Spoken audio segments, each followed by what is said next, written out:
Welcome to this week's Into the Wilderness podcast. I'm one of your hosts, Darryl Pace, and you are? Byron Pace. I thought he was actually going to stumble there and not actually continue on with his name. I can still remember my name. Okay, good.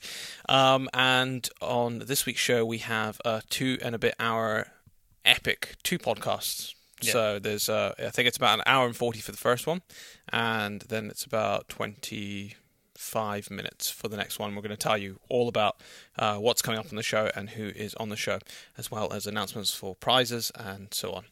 First up, we're going to be hearing from Charlie Brownlow, who is a sporting agent, and we're going to be tackling some quite prickly topics.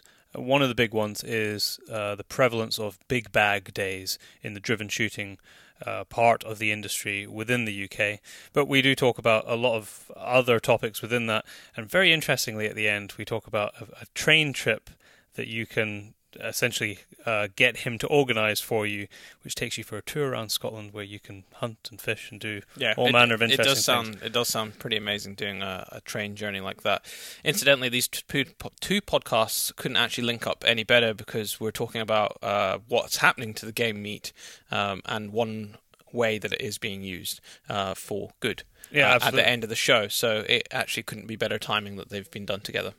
I would say that it was planned, but it kind of landed like that. So the second part, you're going to be hearing from Tim Woodward from the Country Food Trust, and he's going to explain all about what the Country Food Trust has been doing and how they utilise game to give to charities to feed people in need. And in other news, as of the same time this show is out, we are on another show, The Yorkshire Gent, which is out exactly the same time this morning. I think it was just out this morning. Yeah, I think it was out, and you get to hear us chat about ourselves. So if you want to know a little bit more about us and a little bit more about how we started and our way of thinking, then head over to the Yorkshire Gent podcast and listen to that one. Yeah, and let us know what you think. Yeah. We have been quite blown away with the response to the coffee. We mentioned it 2 weeks ago. We actually have a second coffee released now since you last heard from us. First up, we had the McNab, which was being released in conjunction with the Game and Wildlife Conservation Trust, and we have just released the Gilly. Yep. Since the release of the McNab, we didn't quite realise what the response would be, and we actually sold out of coffee and had to reorder another massive load again. And there is only, I think, one day after this podcast comes out, there's a small delay on the Gilly coffee. So if you have ordered in the last 2 weeks, it is coming in the next few days. It's being sent in the next few days, and the only delay has been our labels. That's it. The coffee is sitting. The coffee is labelless. Yeah, it's just labelless. So we're sorting that out right now. And I should say that the deal that we have with the new coffee, the Gilly, is exactly the same as we have with the McNab, where £1 from every 250-gram bag that you buy is going to an organisation. And for the Gilly, it is Salmon Trout Conservation UK. They're doing a lot of work right now, for all manner of things to do with salmon and trout and aquatic studies, but particularly to do with fish farms and campaigning for changing the way that fish farms operate so that they're not affecting the wild stocks, particularly of sea trout. You're going to be seeing a lot more from them, I would guess, in the news and media in the coming months. And if you don't know about them, go and give them a Google and check them out, see what they're doing. We do bulk discount ordering, so if you are wanting to buy a load, I think it's 7 or more. Yeah, 7 or more. Yeah, then we can do that. We also give a Forces discount. So if you are Forces uniform services. So if you are in a uniform service, then just shoot us a message and we will square you away. We mentioned 2 weeks ago that we were going to be running a raffle on our website to win a safari in the Eastern Cape, South Africa, and that was to help raise money for drought relief and anti-poaching there. It's being done in conjunction with Winterberg Safaris and a chap there called Dia van der Lange and a few other professional hunters the farms and the professional hunters have donated the animals, their time, and the lodge for the safari. It is now up. It is now on the website. So if you go to the shop on our website, you will be able to buy a £10 raffle ticket. We're hoping to raise £3,000, which is roughly the value of the safari, in order to send some money to them. For those people who don't know, they've suffered with really a severe lack of rain. It's actually been on the news the last week about the drought well, they were talking about Cape Town. Oh, okay. But the point is, the drought is everywhere. Yeah, it's pretty severe, and it's not just like this year. They've barely had any rain for the last 5 to 7 years. So they are actually capturing game now and taking it to other parts of South Africa because they can't physically bring in enough water and food to actually feed the game that's there. And I'm talking about game, not just the cattle and livestock. So they're in a pretty dire place right now, and this is what the guys there, who we know, in fact, if you go back podcast maybe 6 months ago, you'll be able to hear from Deer van der Lange because I was there with him, and we sat in his lounge and did a podcast after we'd been hunting. So you'll be able to hear from the man who's kind of putting this together over in the Eastern Cape. We've actually had a lot of entries already, so I would encourage you to go and enter. It's a chance to win an incredible experience, and if you don't win, then you've done your little bit to help. Yeah, you have help the game and wildlife. We've actually been blown away since we put this up. We had someone from the United States buy 10 tickets in one go. Yeah, which was incredible. Yeah. So people are already entering. It's going to run probably for the most of this year. We'll see how we go with raising the funds. If we raise the funds fairly quickly, you never know, there might be an opportunity to run a whole new raffle. It just depends what happens. Yeah, so basically we'll run it until we raise the money required, which by judging by the rate people are buying tickets isn't actually going to be that long. So I should have actually detailed exactly what you have a chance to win. Everything is on the website, but it's 5 days, 6 nights, 1 trophy kudu, 1 trophy impala, 1 trophy warthog. It's in the Eastern Cape. You do have to get to South Africa in the Eastern Cape to. Most people fly to Port Elizabeth Airport. I know from having done it for years, you can get to Port Elizabeth for around £600, sometimes a bit less, 550 quid. Yeah, depending. So basically, from the UK. Your entire trip from the UK, you're looking probably about between £500 and £600, and you're fully taken care of once you're there. For the 5 days, 6 nights taken care of. That's pretty damn good. And I should say, this isn't limited to people from the UK. You can go there from any part of the world. Well, we just said that someone from the United States just bought 10 tickets. Yeah. So the point is, it doesn't matter where you're from in the world. You just need to make sure you can get to South Africa. So that's great, and a very worthy cause. And if you think that you might never be able to have the chance to hunt in Africa for 10 quid, you actually might have a chance. So it's definitely worth a punt, and it's a great cause. We have a winner from 2 weeks ago, which the competition was simply to subscribe to our website, and we had a ton of subscriptions to the website over the last 2 weeks, and it was open to everybody who had subscribed to the website. So thank you very much. And we did actually put out, for the first time in a very long time, an update newsletter to our subscribers, just letting you know what's going on. And in fact, the details for the raffle that I just talked about was on there. The winning prizes were a Northern Shooting Show mug, a Northern Shooting Show towel. Face towel, I think. Yeah. I was explaining last time how I use it to dry the windscreen of my Land Rover, and a Hornady beer mug. And the winner, which is just completely randomly selected from all our subscribers, is Tom McGrath. So congratulations, Tom. Ping us a message, and we will send it over to your address. Easy as that. And the next competition is to win a vintage Hornady reloading sign.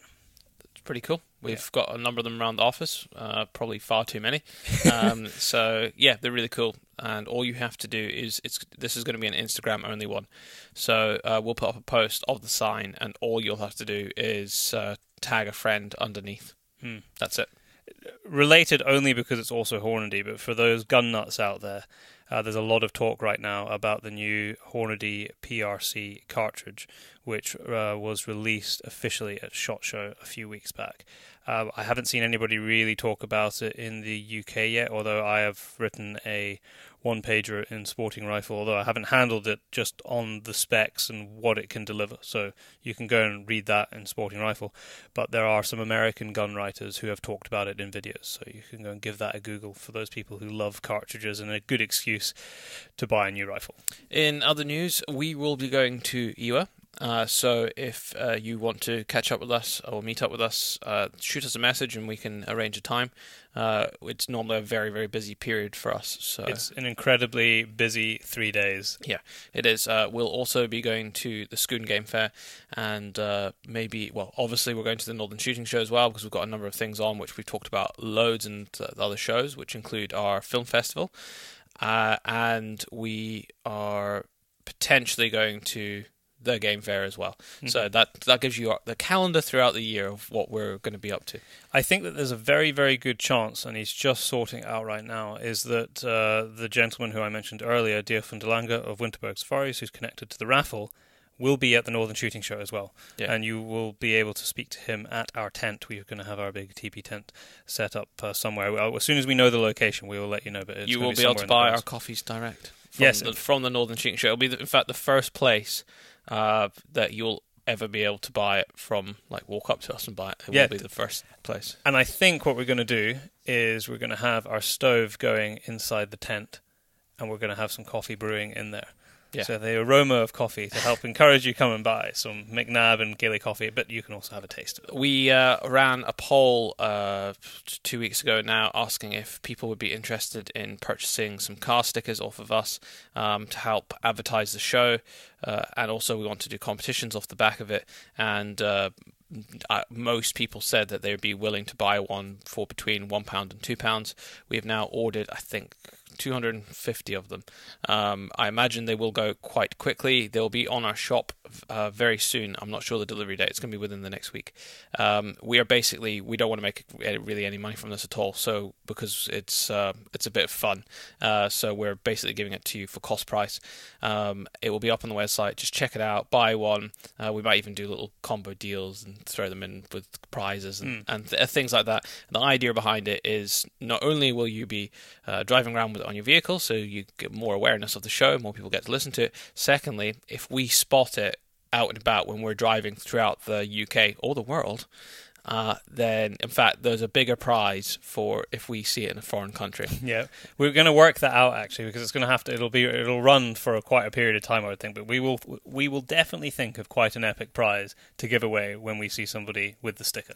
Yeah, so that's the idea, is that we'll give out prizes throughout the year or years when we see car stickers at shows and just driving around on the motorway. So that's the idea. It's not a new idea. The local radio stations around here been doing it for years. I think TFM's a local station. They used to do the car sticker prize, where you won a grand when they went round town. We're not going to be handing out. We're not giving out a grand, just to let you know. But yeah, anyway, that's the idea, and I hope everyone gets on board with it.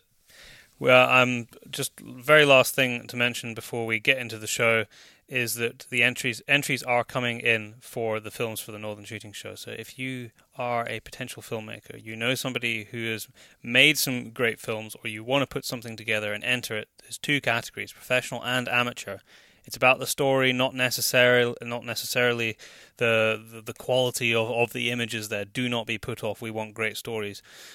We've had quite a few entries already, so head over to the website and get your films in, because the deadline is the end of March. Well, I think we've gone on for long enough, and we need to get into the show. Is there anything else we need to mention, Byron? You do have a list in front of you. I've gone through the list. Okay, that's fine. Off. Well, I really hope you enjoyed the show. It's a good one. It's if you've got a longer commute, then you can listen to it into two parts, hour each way. Certainly thought-provoking. Exactly. Enjoy the show. Charlie, welcome to the podcast. Thanks for joining us today.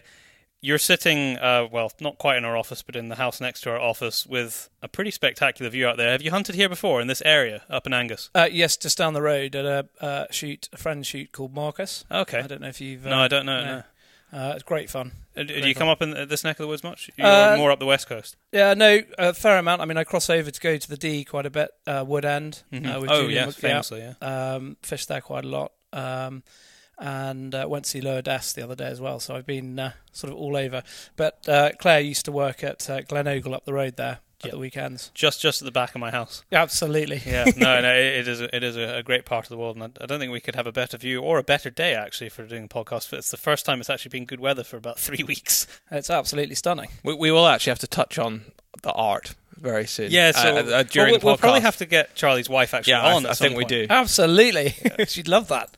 Yeah, some people might not have heard of you, but they've probably heard of your wife or seen her on Instagram. I am now at the game fair and all the fairs. I'm like, oh, you're Claire's husband. I'm no longer Charlie Brownlow. I'm just Claire's husband. just give us the 30-second rundown on what your wife does, because we will have her on at some point, and I'm very, very taken with her work. Yeah, so she, purely by chance, ended up using the sort of hard end of a pheasant tail feather, cutting it like an old-fashioned quill pen, and then using ink on watercolour paper, she draws, paints UK wildlife, a lot of African wildlife. She's off to Kenya next week, doing a bit of research.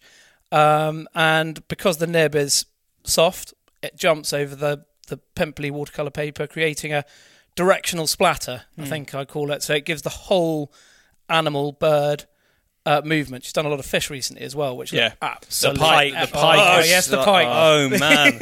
I want that pike for the wall. That pike is awesome. It's that has gone down really well, but she's... so the fish project is coming along for the London Fly Fishing Fair in April. Brilliant. I assume she actually studied live fish to do that. This is probably more a question for sitting her, on the bank watching me try and catch them. She's actually a very good fisherwoman in her own right. Actually, she casts a very good line, but patience, I think, sometimes.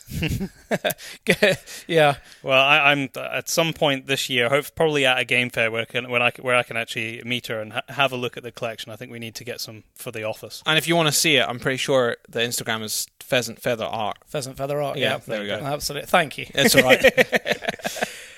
Charlie, just by way of background for our listeners, give me a feel of what you do on a day-to-day basis. What is your business? Because we're going to be talking a bit about that today, amongst other things within the sort of field sports community and industry.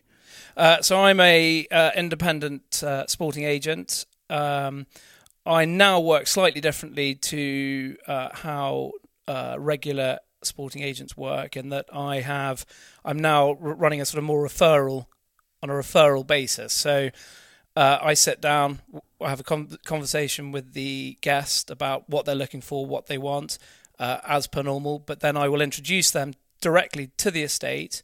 At that point, I will have negotiated with both the guest and the estate on the odd occasion on my commission, which the guest pays me direct, and then the guest will then deal with all the paperwork, and all the money, it goes between estate and guest. I am still very much there as the guest's agent, with any problems that might arise or any questions that they don't want to ask the owner or keeper or manager.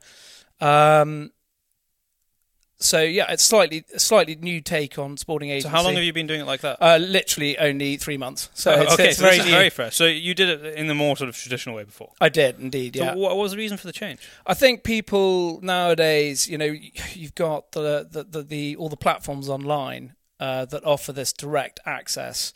Also, a lot of the estates are now being taken on by people who are very comfortable with the internet. They're very comfortable with having photos of the estate and their property online, and that has been a game changer for me at my end of the market. So they've done much more direct marketing. Direct marketing. You've got the Scottish Sports Tourism Group who offer a very good platform. But what I do is I'm actually there as a person, as an agent to talk to. I can get a feel for the group, the ability of the group, whether that's physically or actually doing the shooting, fishing or stalking, because obviously that has a big factor. It plays a big factor in the enjoyment of the week. So it's about tailoring it to the right places for the specific group. Tailoring. So it's direct access without losing the ability to tailor the trip. Okay. Absolutely. And I can also do all the other bits and pieces like transport, licenses, and also look after the non-sporting guests, which are very often the most important people in a sporting party. So if you're coming up north, and I'm predominantly let properties in Scotland, the most important people to look after are the people who are not actually doing the sport. Okay. If they are entertained, if they've got been given nice walks to do, where they're not out there thinking, oh my goodness, I'm going to ruin the stalking, I better stay in the lodge. It's easy to be entertained if you're doing the hunting. Absolutely. Well, it's all taken care of. That's what the estate does, and I think that to be able to look after husbands, wives, children who perhaps don't want to take part in it, to show them where the nearest castles are, the nearest best beaches. There's any number of things that Scotland has to offer non-sporting guests, that it's a crying shame that it's more utilised. And actually, I wrote an article that featured Johnny from Sandgrass Travel. We're seeing him in a few hours' time. Absolutely. So his business is offering people these extracurricular activities that Scotland has that I think have sometimes been ignored in the classic sporting trip. And I think it's nice to pull all that in and offer it to the clients in a sort of in a way that's not biased to any one particular. So you've done a bit of work with him for your clients who need that kind of absolutely, and I'm dying to sort of run one of his more adventurous trips with perhaps a trip hind stalking, and then have the team go off and do something crazy with him on the hills. I think it'd be epic, much like your the wilderness hunt. With the wilderness, absolutely. Yeah, it's good fun. I think an increasing number of people want to do stuff. Yeah, like I think more people want to do things like that, but. I've never actually, before you mention it there, I've never even thought about when you book your week's stalking or shooting, whatever it is, you always forget about the other people that might come with that might not want to do it every day. And someone has to look after them. Well, and actually, if you want to do it again the following year, you've got to get it right for them. Otherwise, they'll be like, I'm not coming. I'm not coming. Yeah. Which slightly takes the wind out of anyone's sails, I think. Yeah. There is a lot of great things to see and do up around Scotland, so it's a shame not to harness that. And even for the people who are, if you're going on a trip to, say it's stags or you're out hind stalking for a week, it is worth taking the time, an extra day at the start or end, or sometimes in the middle, just to have a break, to go and see something out with. Because I know a lot of people, and we're, until the last couple of years, even we were guilty of it until we started travelling around a lot of Scotland with work, is that you might live in an area, or you might go to the same area every year, but you never really see it. You go to one place, you do the same thing, but there could be an awesome castle or a fantastic piece of history just round the corner that you never ever see. My brother-in-law, he was in the Navy, and he's just gone from a unit down south to Faslane, which I was in Faslane when I was in the Navy, and it is quite a depressing base. But when he joined, the commander said to him, "Only an idiot gets bored up here," which is true. Really? So I can see that. Very wise words. Then he said, "And if worse comes to worse, you can go and hunt a deer up here." I was like, "That's bloody nice. That's good advice." That is good advice. Is the Navy paying? yeah. That's the. I actually got him a stalk for his Christmas next year, so I'm paying. Oh, very good, very good. But no, I think also it's a lot of these estates now are seeing this as a bit of an opportunity. I mean, if you look at Chest Hill up Glen Lyon, I love Glen Lyon. It's a great place. Which one's Chest Hill? Is that the one that's got the great stag in front of the house? Yes, exactly. Yeah. And Hamish, the stalker there, will take guests, particularly during the fishing season. He's quite busy during the stalking, but certainly early on in the fishing, he will take guests up on the hill to go on a bit of a safari. And, some of the things they've seen, regularly golden eagles, all the deer. I mean, it's just fantastic. Maybe the odd ptarmigan and grouse. And it's a beautiful glen, that. Yeah. It is quite interesting because we had clients out only a week ago now. 2 weeks ago. 2 weeks ago, on our wilderness hunt, and they had things that they wanted to see when they're up here. One was a golden eagle, one was a mountain hare, and one was an otter. One was an otter, and we saw all but the otter. And we saw the otter prints, though. We saw the otter prints. There was evidence of it, and these guys are seasoned shooters, and yet these are the things that they had on their list to go and see, and we kind of take it for granted because we see a golden eagle very regularly, and also mountain hare is just something that that we have thousands of here, and you don't really think about it. And like seeing them go, wow, that's a mountain hedge. You see that? I was like, yeah, there's a few up here. I'm just going to add something just before I forget. Is Spike, who is one of the guys on the trip, his mom made some awesome fruit loaf. And it needs to be mentioned on the podcast because we forgot last time. So, Spike, you can tell your mom that she's had a mention on the podcast, and it was part of a wedding cake, I think, wasn't it? It was 3 years old, I think. Yeah, 3 years old, kept for the christening or for the birth of his son. Yeah. And we ate it there, and it was superb. It was delicious. Thank you to Spike's mom. Spike's mum, can you make some more, please? Yeah, and then send it to us. Email the show, podcast@paceproductionsuk.com, and you can send it to us. Yeah. We would appreciate some more. It was fantastic. But you're right. We do take a lot of that stuff for granted, and when you're hunting up in the hills, you see that all the time. Well, I think also is whether you're, I think fishing perhaps not so much. You do get to stand back and you do get to see what's happening. The dippers, the kingfishers, the otters, the whatever else you see. But I think occasionally when we're shooting, and to an extent stalking, you can be quite blinkered and sort of purely looking for the game that you're looking for. It is easy to get into and that, and you just, your periphery goes. I mean, I know that when I'm beating for a shoot near us at home, working the dogs, I see all sorts of things that I wouldn't see or wouldn't have even sort of registered if I'd been a gun standing in the line or even walking. Saw a water rail the other day, which was fantastic. That was amazing.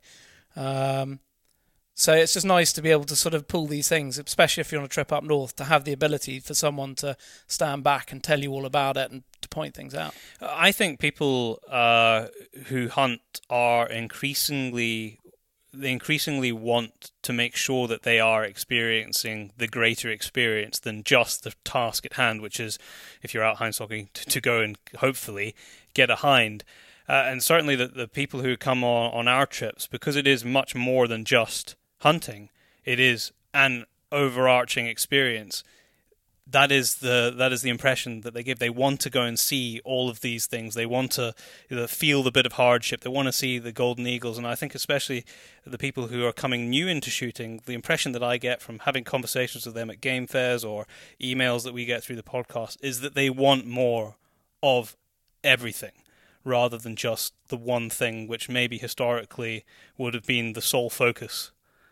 They want to experience everything. Want to experience the full package. Yeah, because that's what it's about, isn't it? Absolutely. My Cocker Spaniel has just nicked a huge plank of wood off of in front of us, the decking, and he's taken it away somewhere. So I'm not sure if he's gone building or he's going to go and eat it. He's become a beaver. He could put it in the river over there. Is that what the knock was? Yeah, I just saw him. He gave me a shifty look and then picked up a massive plank and just walked off with it. Maybe he's off to go light a fire. Maybe it's cold. It's cold out there. How have you seen maybe you've seen no change, but have you seen any change in the type of hunting that people want? I mean, it's kind of connected to what we've just been talking about, but for the people who've been booking hunting with you or using you as an agent, has it changed, shift the kind of requests that you've been getting over the years you've been doing it? I think it has, actually. I think actually, funny enough, I was looking, Selena Barr wrote an article a couple of years ago on the rise of people wanting smaller bags, so 100 birds. And that was becoming more and more prevalent. And what's been interesting between now and then is that I think that a lot of estates have switched on to this and are now offering not necessarily species days, but certainly sort of 50 to 100, 10 birds per gun sort of bag days.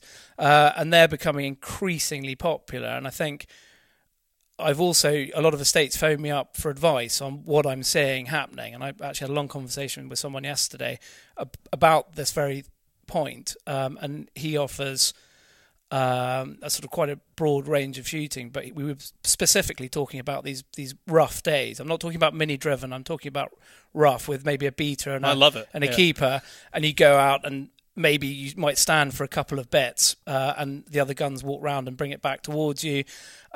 That sort of thing, and I think it's sort of capturing the imagination of the sporting public again, and which is really exciting, I think, because I think it enables us as shooters to be more connected with what we're actually doing. Because if you're not putting the bird up over yourself, you're putting it up over your mate. And let's face it, you go out shooting to be with your friends, meet new people as well. Obviously, that's a great thing about shooting, and it creates a really great atmosphere, really great day. And I've noticed a lot of my groups from Europe like those days as well, because it brings a bit of variety. A lot of European countries don't have the game list that we have with regards to species, and they can come over here and they can shoot a snipe. One of them is so thrilled, to even see them actually on a lot of occasions. But I think that's a really exciting sort of trend. The unknown aspect of a kind of rough day. I mean, I love a rough day shooting. For me personally, that's sort of when the season opens. That's the pinnacle for me. Is a really great day rough shooting with a good variety, with good friends. My ratio must be 20 miles to one bird. On our shoot, it probably is. On the estates, it's probably a little bit better than that. Well, but it doesn't change. It doesn't ruin the enjoyment, though. So. It doesn't ruin the enjoyment, though. Yeah, that's true. But I have to say, I do often sort of have this conversation with guests on whether they're doing a driven day or a walked up day, and I certainly notice it from the reaction at the end of the day from my guests is they'll have always had a good day if their expectations have been met, and that those expectations can be that they don't necessarily want to stand in a field for an hour while a wood is driven towards them. They'd far rather walk for 20 miles, keeping active, seeing what's happening, maybe not even far a shot, but that's what they want to do. Yeah. And I think that's great. I think to some extent it kind of ties back into what we were just saying 10 minutes ago about the whole experience. Is you're much more connected to the hunting experience when you're rough shooting. Because, like you said, sometimes you'll have standing, but your friend or someone else in the group is bringing something towards you. So they are part of the hunting maneuver, if you like, rather than just participating as part of the day. And that's great. I mean, that's what I enjoy.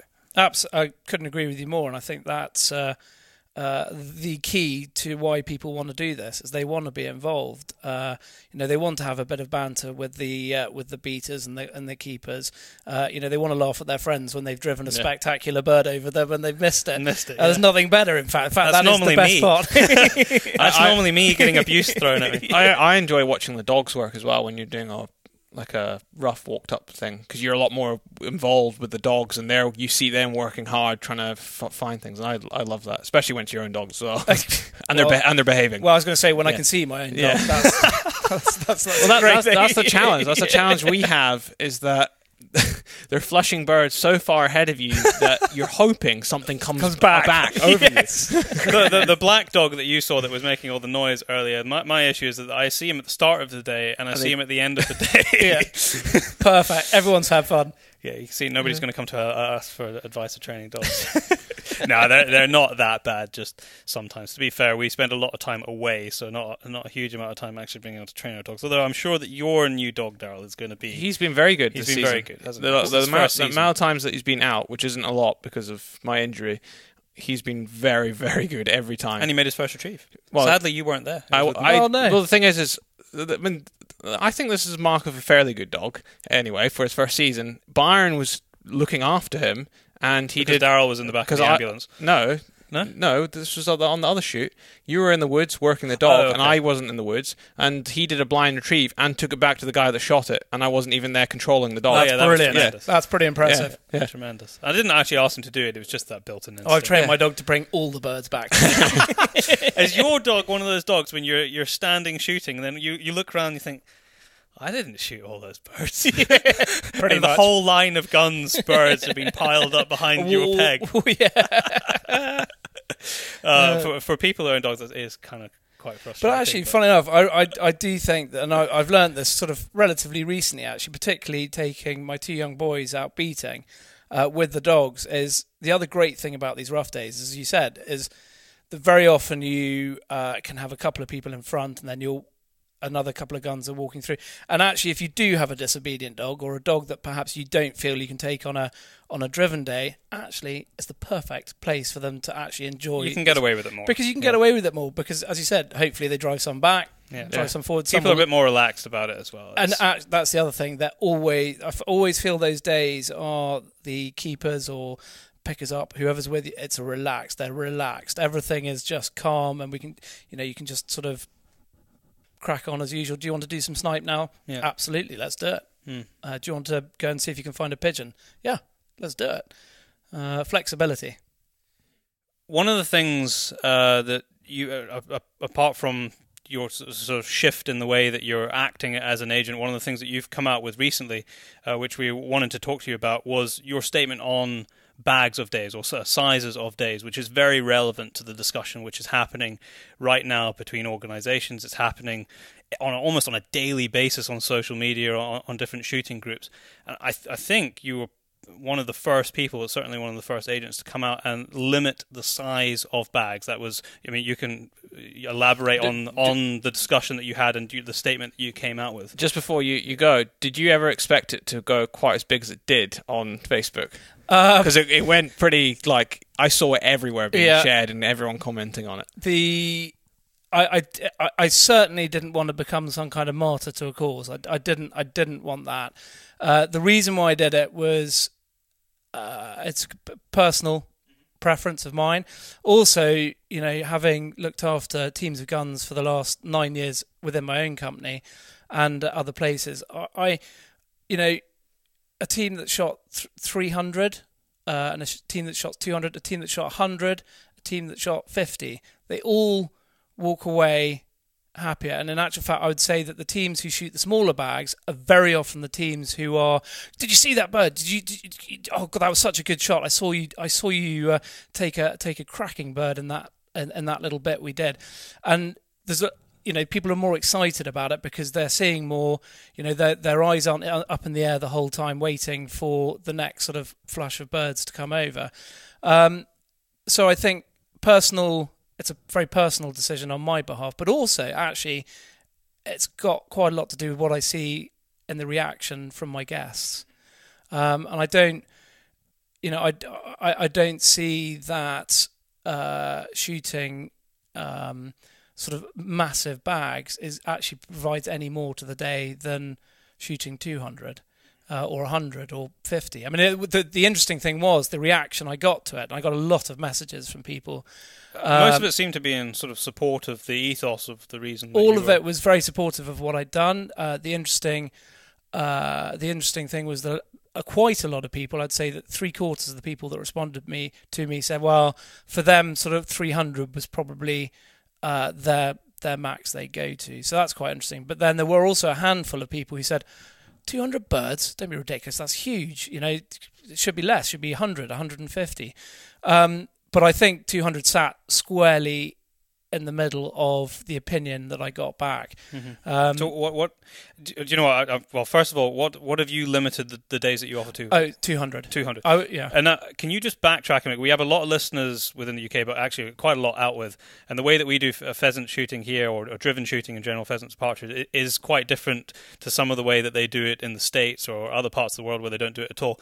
So before we get into it anymore, just explain what a day looks like for the people outside of our shoreline.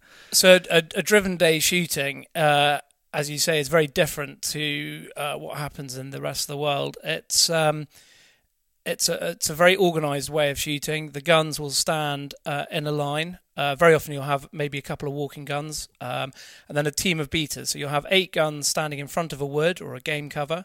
And then a team of beaters who will walk around the outside and then bring the cover, whatever it is, forestry, woodland, game strip, towards the guns, where generally in the UK you're looking at partridges and pheasants being pushed over the guns at varying heights. It's a very exciting way of shooting. And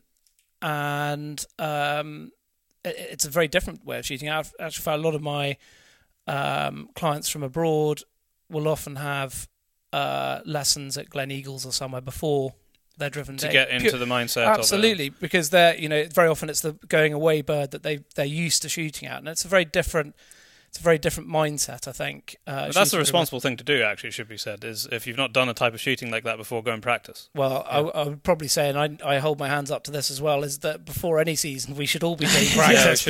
I say that at the end of every season, God, I need to go and have some lessons, and then of course time takes over. Yeah. But no, I think, and also it heightens the enjoyment of the whole experience as well. So it's a very organised way of shooting. It's a very traditional way of shooting in the United Kingdom.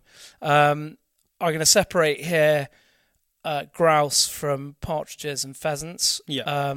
I don't let a whole lot of grouse shooting every year purely because I don't have the knowledge to do it. I think there are some people that do it very well. So if I do get an inquiry for grouse, I'll tend to go and talk to other people about it.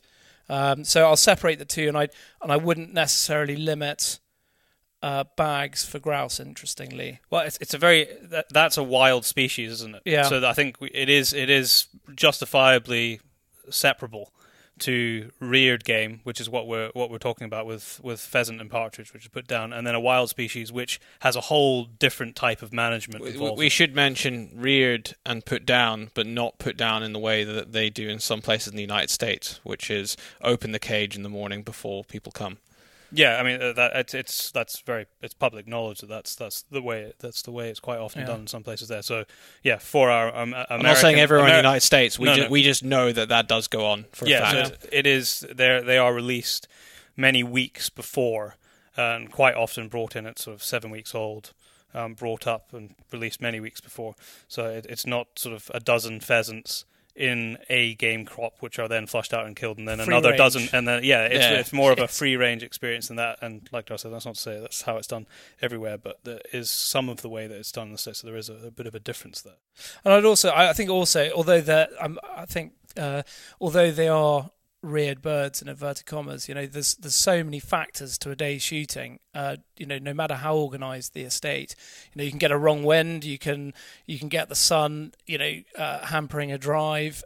So there's a lot of skill in organising. Yeah, right. absolutely. And I would say that although it's a fairly certain way, and we can let bag sizes for a particular day, actually, there can be little spanners in the work that make it a little bit uncertain as well. So I think it's quite important to say that it's not guaranteed. It's not in a barrel. Yeah. I didn't want to make it sound like that. But, no, especially on if you've got a wind coming in, some of those birds, they'll be going, if it's a wood cover, they can be coming out every direction in front of you, and the speed that they can be coming over, and you can have a drive where you only actually hit 4 birds out of 200 that come out of the wood, or 300 that come out of the wood. So, like you said, sometimes it is not easy. It's not. I mean, I grew up in Norfolk, and there's that famous expression, the Norfolk knee, where we sort of get down on one knee to give it a little bit of extra height.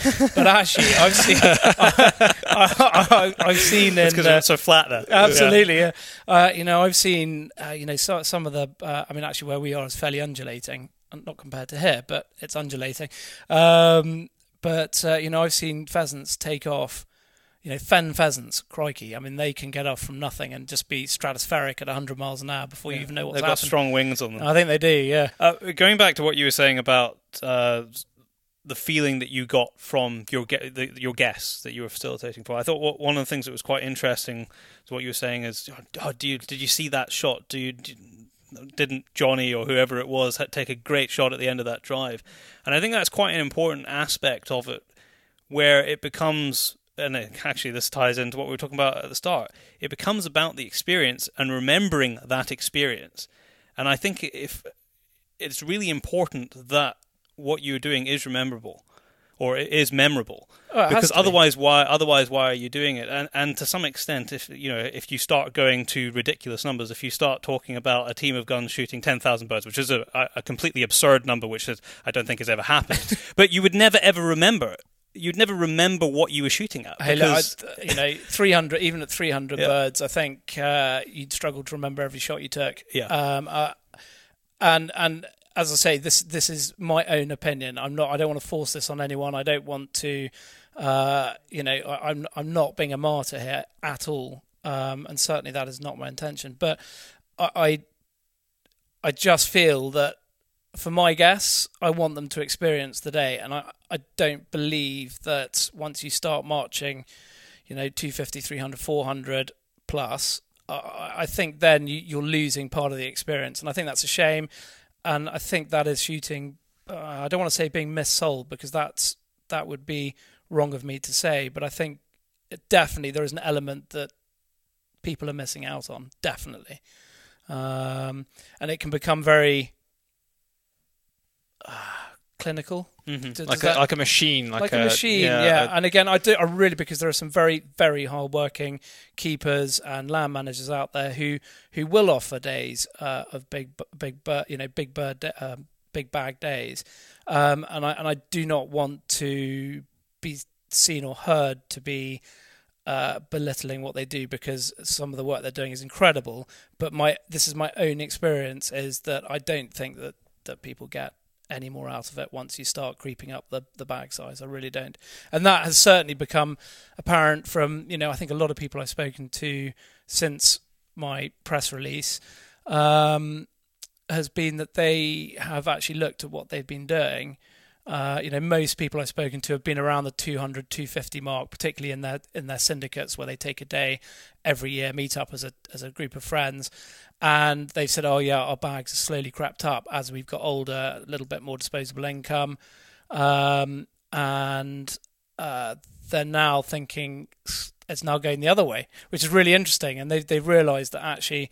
They look back almost with nostalgia at those days when they were sort of 20, 21, 22, scraping together the money to go and shoot sort of 50 birds with their friends. Yeah, they look back at that with 8 people, think, yeah, and they look back at it and think, actually, do you know what? I think I want to go and do that again. But it is, like you said, nostalgia. It's an easy thing to do, because if you've been doing it for 20 years, every year you're like, maybe we'll just up it by 50 this year, or we'll up it by 100 this year. Money, 20 years later, you're now in the hundreds. In the hundreds, yeah. I think there was. I also think that there was a, rightly or wrongly, I think there's also a fear that a lot of shoots would, particularly if you're a new set of guns to the estate, that the keeper obviously wouldn't know how well you shot. And I think there was also a sort of feeling that very often the first drive of a day could sometimes be quite heavy on numbers, and then the rest of the day becomes slightly tricky, particularly for the better teams, if that makes sense. Yeah, it's because they're managing it for the numbers that have been purchased. Absolutely. Yeah. So the idea basically is to keep and get a gauge on what the guns are like for a start, and then the rest of the day can follow suit from there. Because there are some days where you might think, crikey, actually, we probably need to not tone it down, but sort of we will need to go and shoot that drive. And you might turn around and say, oh my God, okay, these guys, let's take them up into the sort of hills and put some higher birds over them. And I kind of, it was that sort of sneaking suspicion, I think, that people wanted to make a day of it. And I think there was, and I just wonder whether the bag sizes, certainly as these guys progressed and their bag sizes got bigger. It was trying to push the day out of exactly. Yeah, and it was interesting because a syndicate that I've done quite a lot with in the past, that's definitely why their bag went up to 200 from 100, 150, 200, was because they felt that the last drive was normally a bit light, and they thought, well, hang on, wait, if we push the bag up a bit, then we can end on a high. Yeah. And so I wonder if there's an element of that going on. But it could be. I never really thought of it that way. But I mean, it's such a hard, as a gamekeeper running a day, it's such a hard balance to get to try and spread the shooting throughout a day in a way with the weather conditions, with, like you said, with the ability of the guns out there. It is an extremely hard task. Oh, it's incredibly hard. A lot of people never think about that. Oh, I wouldn't want that job for love nor money. I mean, to get it right, particularly as I've also seen guns arrive a little bit like an away sort of rugby team arriving. They play really badly in the first half. Second half, they suddenly do really well, and the keeper's going, no, my plans. Yeah, exactly. That can happen. But no, it was a purely personal decision, and a decision also based on the impression I was getting from my clients, frankly. I think one of the other things it does is and we talked about this in some of our social media posts fairly recently, is that it brings back a much closer connection with killing what you eat, or eating what you kill, rather, that way around. Is that if you are shooting very, very big days, you couldn't possibly consume all of what you're shooting personally. Now, that's not to say that on every shoot you're going to take away everything that you eat, because there is a market for it, although this year a very difficult market for game. But for me, and this is just a personal take on shooting, is I find it difficult in the situation of pheasants and partridges to shoot way more than I would want to put in my freezer. I mean, that's just a personal take on it. But when you're looking at 8 to 10 guns shooting 100 bird a day or 150 per day, that makes perfect sense to me, because you could, and I'm sure that no keeper would object to it, say, would you mind if I took home the 10 birds that I shot? And they're going to, very gladly give you your few brace, and you're going to take that home. Absolutely. And so for me, there is much more of a connection which has been very distorted by big days, because it's lost. There is no connection, and quite often you find that. And again, this is me personally speaking of my impression of lots of dead birds on the ground at the end of the day, is that there's maybe not appreciation of what's gone on. If you bring the bag size down, it is much more close to the connection of I'm going to shoot it, I'm going to kill it, and I'm going to eat it, because it is possible to actually consume those personally. Absolutely. And I think, it's... between the four of us at home, I've got two small boys, Claire, my wife, and myself. We will eat 2 pheasants between us, 4 breasts. With all the different ways you can cook it. It's becoming. I think the joy is at the moment, as there seems to be a massive sort of revival in cooking game, and actually not just traditionally cooking. It's been fantastic. It's just sort of goujons, things like that, and I think that's really exciting. And I think as that gradually takes off, I know there's been a lot of hard work done by Countryside Alliance and Basque on this and various others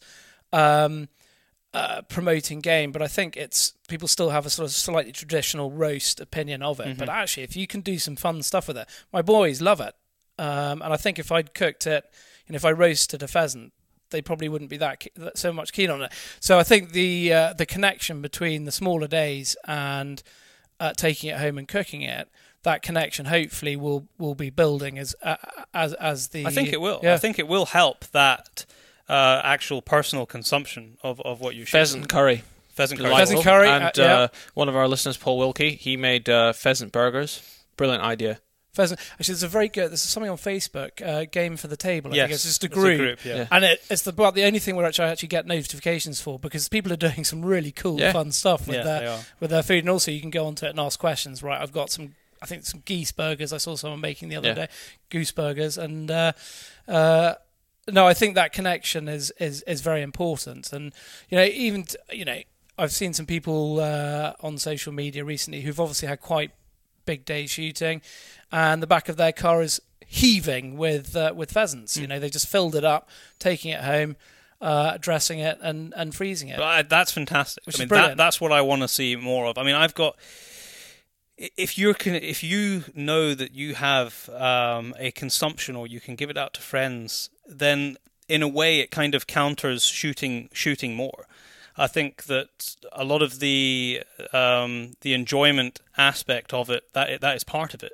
For me, it is the end result as well. It is the taking it home. It is the cooking it. It is the being able to give a brace of friends to your neighbours next door, or a brace of pheasants to your friends, to the neighbours next door. That is all part of the whole experience. Absolutely. And if you've got a place, then happily shoot more birds if you've got a place to take them like that, because that connection is there, and it is adding to the whole experience. It is, but I think the sort of eating game, that whole sort of link, that whole journey that you go through when you get up in the morning, and you go shooting, fishing, stalking, whatever you're doing. I think the process doesn't end when you're standing in the larder having a dram with the stalker, or when you're having your cup of tea at the end of the day shooting. The process hasn't ended there. And I think, certainly for me, interestingly, I reckon in the last 2 years, I hadn't appreciated this. I hadn't actually appreciated the whole journey. And I think it was having Harry, my eldest son, come through and learning how to shoot, and actually teaching him the whole process, that I realised actually the journey is not over then. The journey is, you've then got the preparation, you've then got the cooking. I can't say that I'm a very good cook, and my wife would kill me if I said that I was, or actually partook in much of it. But certainly I dress the birds and get them ready, and then her and Harry will sit there and make goujons and things like that, and that is an extension of the whole process, as you've just said. Is Harry going to do an article on cooking? He's just done one. It's in the recent Field Sports magazine. Is that the one that's... I hadn't a chance to read that one, but I showed it to her. I didn't realise that one was on cooking. It's brilliant. No, so he went to go and see a friend, actually, who's just set up a sort of lifestyle business that is all about batch cooking, which is something that's very prevalent in the United States. She is from a very sporting family, so has a lot of game. So she taught Harry how to make these goujons, and then what you can do, so if you had, 40 pheasants, breasted them, made the goujons, you can actually go all the way to breading them, cook them, and then you can put them in the freezer because you've cooked them. You can put them in the freezer and then warm them up whenever you need them. Mm-hmm. So it's a sort of batch cooking, I think, is basically a forward planning. So you cook all your meals in one. And I think for game shooting, if we can sort of take that message on board and actually, prolong the life of the game all the way through till next season, so much the better. And actually, as I was saying to you when I arrived, I need to buy another chest freezer because for all the game. And actually, if you can do different things with it, it's awesome. That is my main mission. By the time I get to the end of January, is to make sure that I've got enough game in the freezer to see me through to August. Exactly. I mean, there's a little bit of leeway there because there's still deer seasons open, but in terms of, I need variety. I can't just eat venison 365 days of the year. Is to make sure that I have processed enough, and hence the reason why you've seen the last of the season hanging up in the garage. Absolutely. But I love it. Yeah, it's encouraging people to eat more game. That is a good thing. It's very important. But I mean, I think also the going back to the bag sizes. As I said, it's a personal decision I've made, but I do think that as an industry, as a community, because it's both. We are a community of people who shoot, stalk, fish. We hunt, and we're also an industry because there is money at the heart. There are jobs, there are employment. I mean, it's all intrinsic. There's a lot of very good conservation schemes that are funded individually on estates, and research being funded by shooters. That perhaps we do take stock and look at what we're doing as an industry, and make sure that our clients, our guests, our fellow shooters are enjoying it how I believe it should be enjoyed. And as I said, this is I don't want to be preaching, but that connection of getting involved with it. The day is not a clinical day. You're not standing there in your immaculate tweeds in a field, never seeing a beta and just having clouds of birds come over you, and the bag is whatever it is.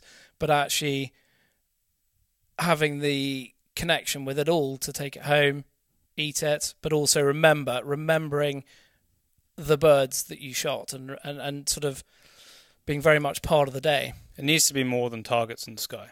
Absolutely. It needs to be, because it is far, far more than that.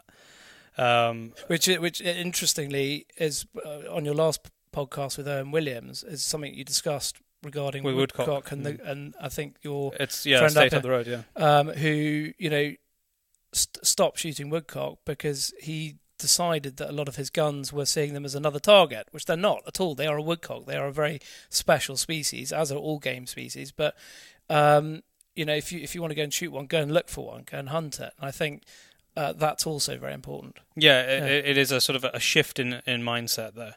Hunt things because you want to hunt them, not just because it's another target in the sky. And that is something which is going to come much more into view, I believe, as the will for larger bag sizes diminishes down to smaller bag sizes, because you have that connection there. And interestingly, and I was telling you this earlier, just before we started recording, was that the same estate up the road there has started this year processing their entire bag after every shoot, and they process it into vacuum packed breasts, and they've basically had no surplus because the guns have been gladly filling their boots with 10, what would be the equivalent of 10 to 20 pheasants, with this ready to go in the freezer after, and any surplus, the beaters can take what they want.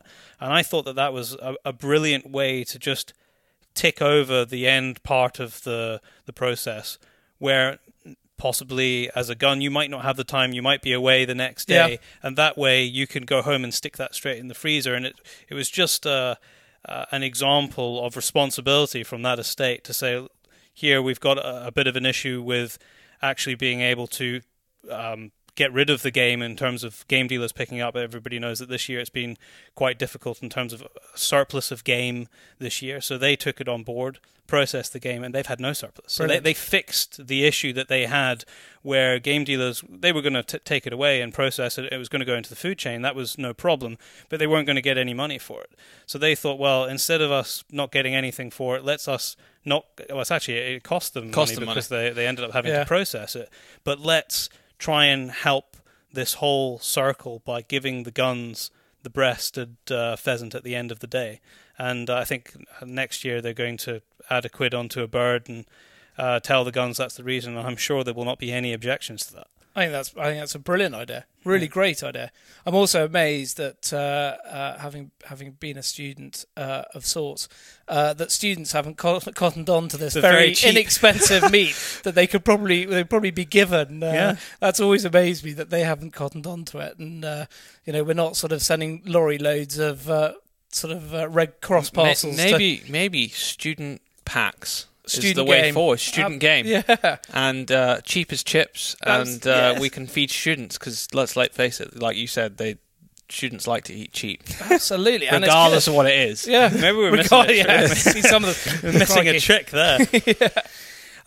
Going from bag sizes to the prevalence of high birds, it's become something that it's being talked about quite a lot. There's an increase in shoots specifically targeting, this is a high bird shoot. Where do you think that sort of sits, or I mean, you could maybe tackle it from the point of view of the will of the people who have come to you to say, can you please organise shooting for me? What are they looking for? Yeah, I mean, I don't have the skill personally to shoot at a lot of the places that offer the super high birds. So I wouldn't shoot there because I don't have the skill to shoot at them. But what do people want from what you've seen? It's a funny one, because I think everyone wants to, the idea of booking a high bird day is still very much to the fore, and it's something I hear quite a bit of. But having said that, I think a lot of people have done it, realised that they either don't have the equipment or they're just not up to the task. I mean, you see some of these high bird shots who are incredible to watch. I mean, it's unbelievable watching some of these guys shoot. But they're phenomenally skilled. But they've done it for a hell of a long time, and they've got the equipment. That I think is half the battle. If I turn up somewhere with my 16 bore and sort of old English side by side, I'm not going to do it. I'm just not going to be up to the job. So I'll pick the least high bird that I can find. But I think again, I think shooting does have its I don't want to say fads. It's there are things that sort of come around every now and then, and I think perhaps both big bags and high birds have been done, and I think people prefer to see what when they're shooting, they like to see the bird falling behind them. But some of these high bird shoots, you can kill a bird, but it falls so far back behind, you can't, and you may not have even realised you've done it, and it's picked up dead behind. But quite a long way behind by the pickers up. And again, it comes back to that whole connection of saying, oh, that was an amazing shot, or just being quietly proud of yourself and giving yourself a pat on the back when you do shoot a high bird. But yeah, my favourite type of shoot is one that provides normal birds with the odd screamer added in. So every drive there'll be a couple of birds that come out that everyone will have a crack at. Everyone will probably miss them, but then they're shooting birds that they're remembering. Yeah, and within sort of normal range. Yeah, I don't think it's something that for the people who have the skill and the equipment to do it, just as you said, fine. But I don't think it's something we should be encouraging people to just do because it's fashionable to go, because the vast majority, we have to remember that we're shooting at living things. Yeah. These are animals. So it's not just, well, never mind. You know, we do have a responsibility to the best of our ability to, you know, do a good job and a good, clean, ethical job. Well, I think these are not clay pigeons. They're not clay pigeons. I think that rule of thumb applies across all field sports. Of course it does. And you know, I again will hold up my hand to this. You know, I've been out stalking many a time and been wheezing by the time I've got to the top of the hill. And I think again, I have a responsibility. We all have a responsibility to make sure that we're fit and able to be put into the firing point by the stalker, or if you're stalking by yourself, get yourself there.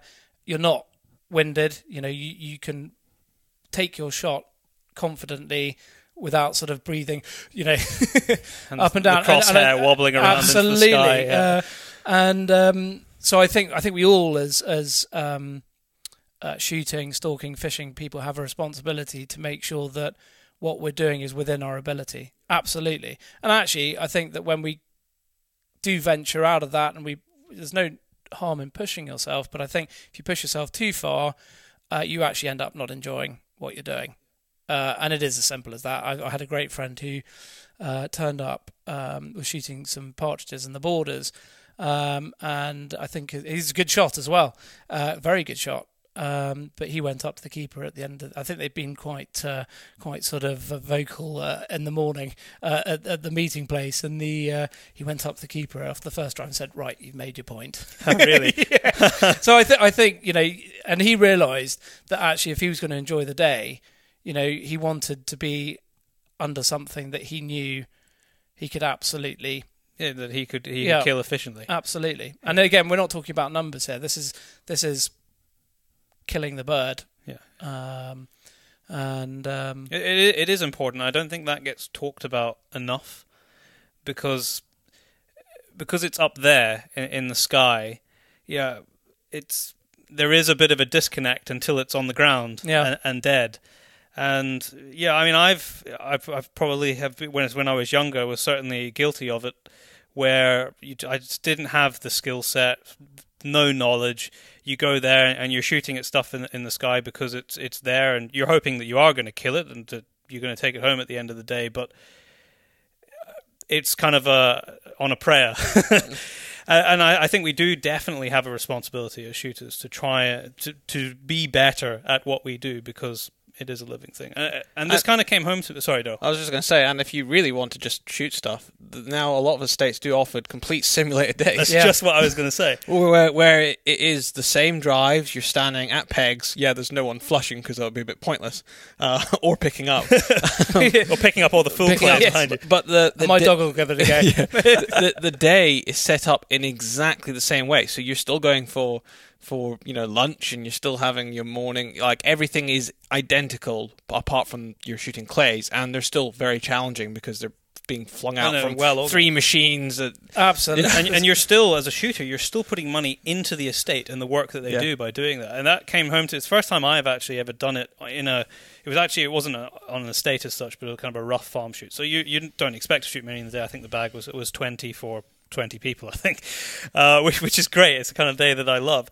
But at the end of the day, the chap there, Kevin, who was running the shoot, he had hired a setup for flush, and everybody lined up in this gully, and we shot a flush for an hour and a half, and all the kids had a chance to have a go with a bit of instruction, and it was fantastic. And I was shooting this flush of clays, and I thought, this is brilliant. I'm having a chance to shoot. I love to shoot. You know, I like to pull the trigger and it go bang, just like I do with the rifle. I spend a lot of time on the range because I get enjoyment out of shooting rather than hunting. But shooting and hunting are two different things. Hunting involves something that's living. Shooting is on inanimate things like clay pigeons or steel targets. So I got a fantastic amount of enjoyment out of doing this shooting of what would be a simulated drive. But there was and I never felt the need at that point, like, I wish it was pheasants in the sky. And tailing that on the end of a rough day, I thought was a great way to fulfill Very both good things. idea. You know, I've done a lot. I'd get a chance to get my enjoyment out of the shooting, Yeah. and I've done my hunting in the morning. It's awesome.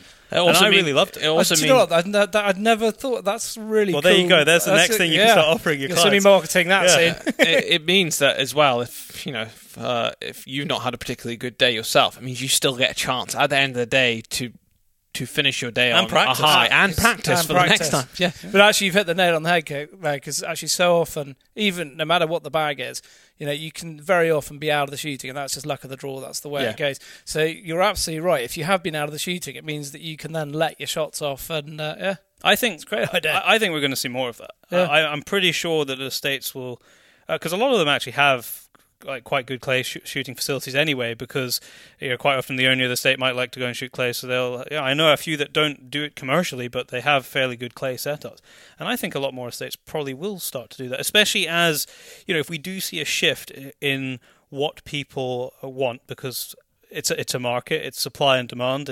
If there's a will to shoot large days, then someone is going to offer it. If generally speaking the market's like I want to shoot 150 per days, then you're going to have more of those days, but there's going to be a bit of a gap there. So I'm pretty sure states will. So there we are. Next season, we're going to see you offering 100 bird days with 100 clays at the end. Yeah, of the absolutely. day. There we go. Yeah. It's like a half and half mix. Half and half. But it's it's interesting that's because we've got a place called Hall Rule just near us at home. It operates all around the village where we live, and their business has slowly been getting busier and busier and busier, and they offer the whole package. So it is essentially like a driven day shooter. Yeah, well, with 11s and with lunch 11s. and- I mean, they literally. I mean, their hospitality is fantastic, and it's really interesting. And also, I think it's a great way of, as you said, practice. So I think they get quite busy in the run up to the shooting season. But that's which is- great that people are doing that. Yeah, I think Very it's important. fantastic. And can be done all throughout the year. So, well, absolutely, yeah. Yeah. One thing I did want to touch on was the idea that, or maybe the misperception of what's being discussed right now around the big bag shooting is that estates that offer big bags are bad, and estates that offer smaller bags are good just by virtue of that fact. But I know that that's certainly not what you're saying, and we've discussed it before, is that it doesn't mean that. A lot of these estates are doing a lot of great things behind the scenes. It's just the shooting aspect of it and the personal aspects and the experience and everything that we've been talking about. I think for the last that's half an probably hour. very, very important to make Yeah.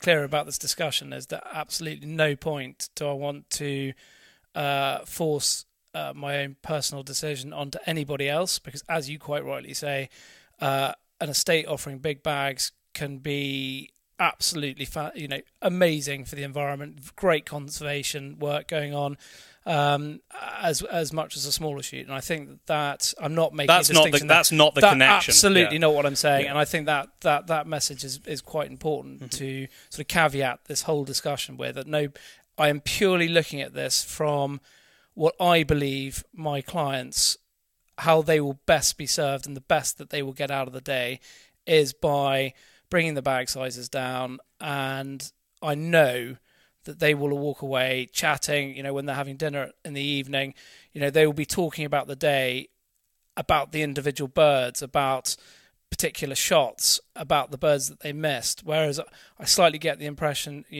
when I have clients over, that it tends to revolve around the bag. So if it's a big day, there's not so much in-depth chat. They probably haven't enjoyed the day any less than their counterparts, but definitely the experience is very different. Very different. And that's what I want for my guests is that experience.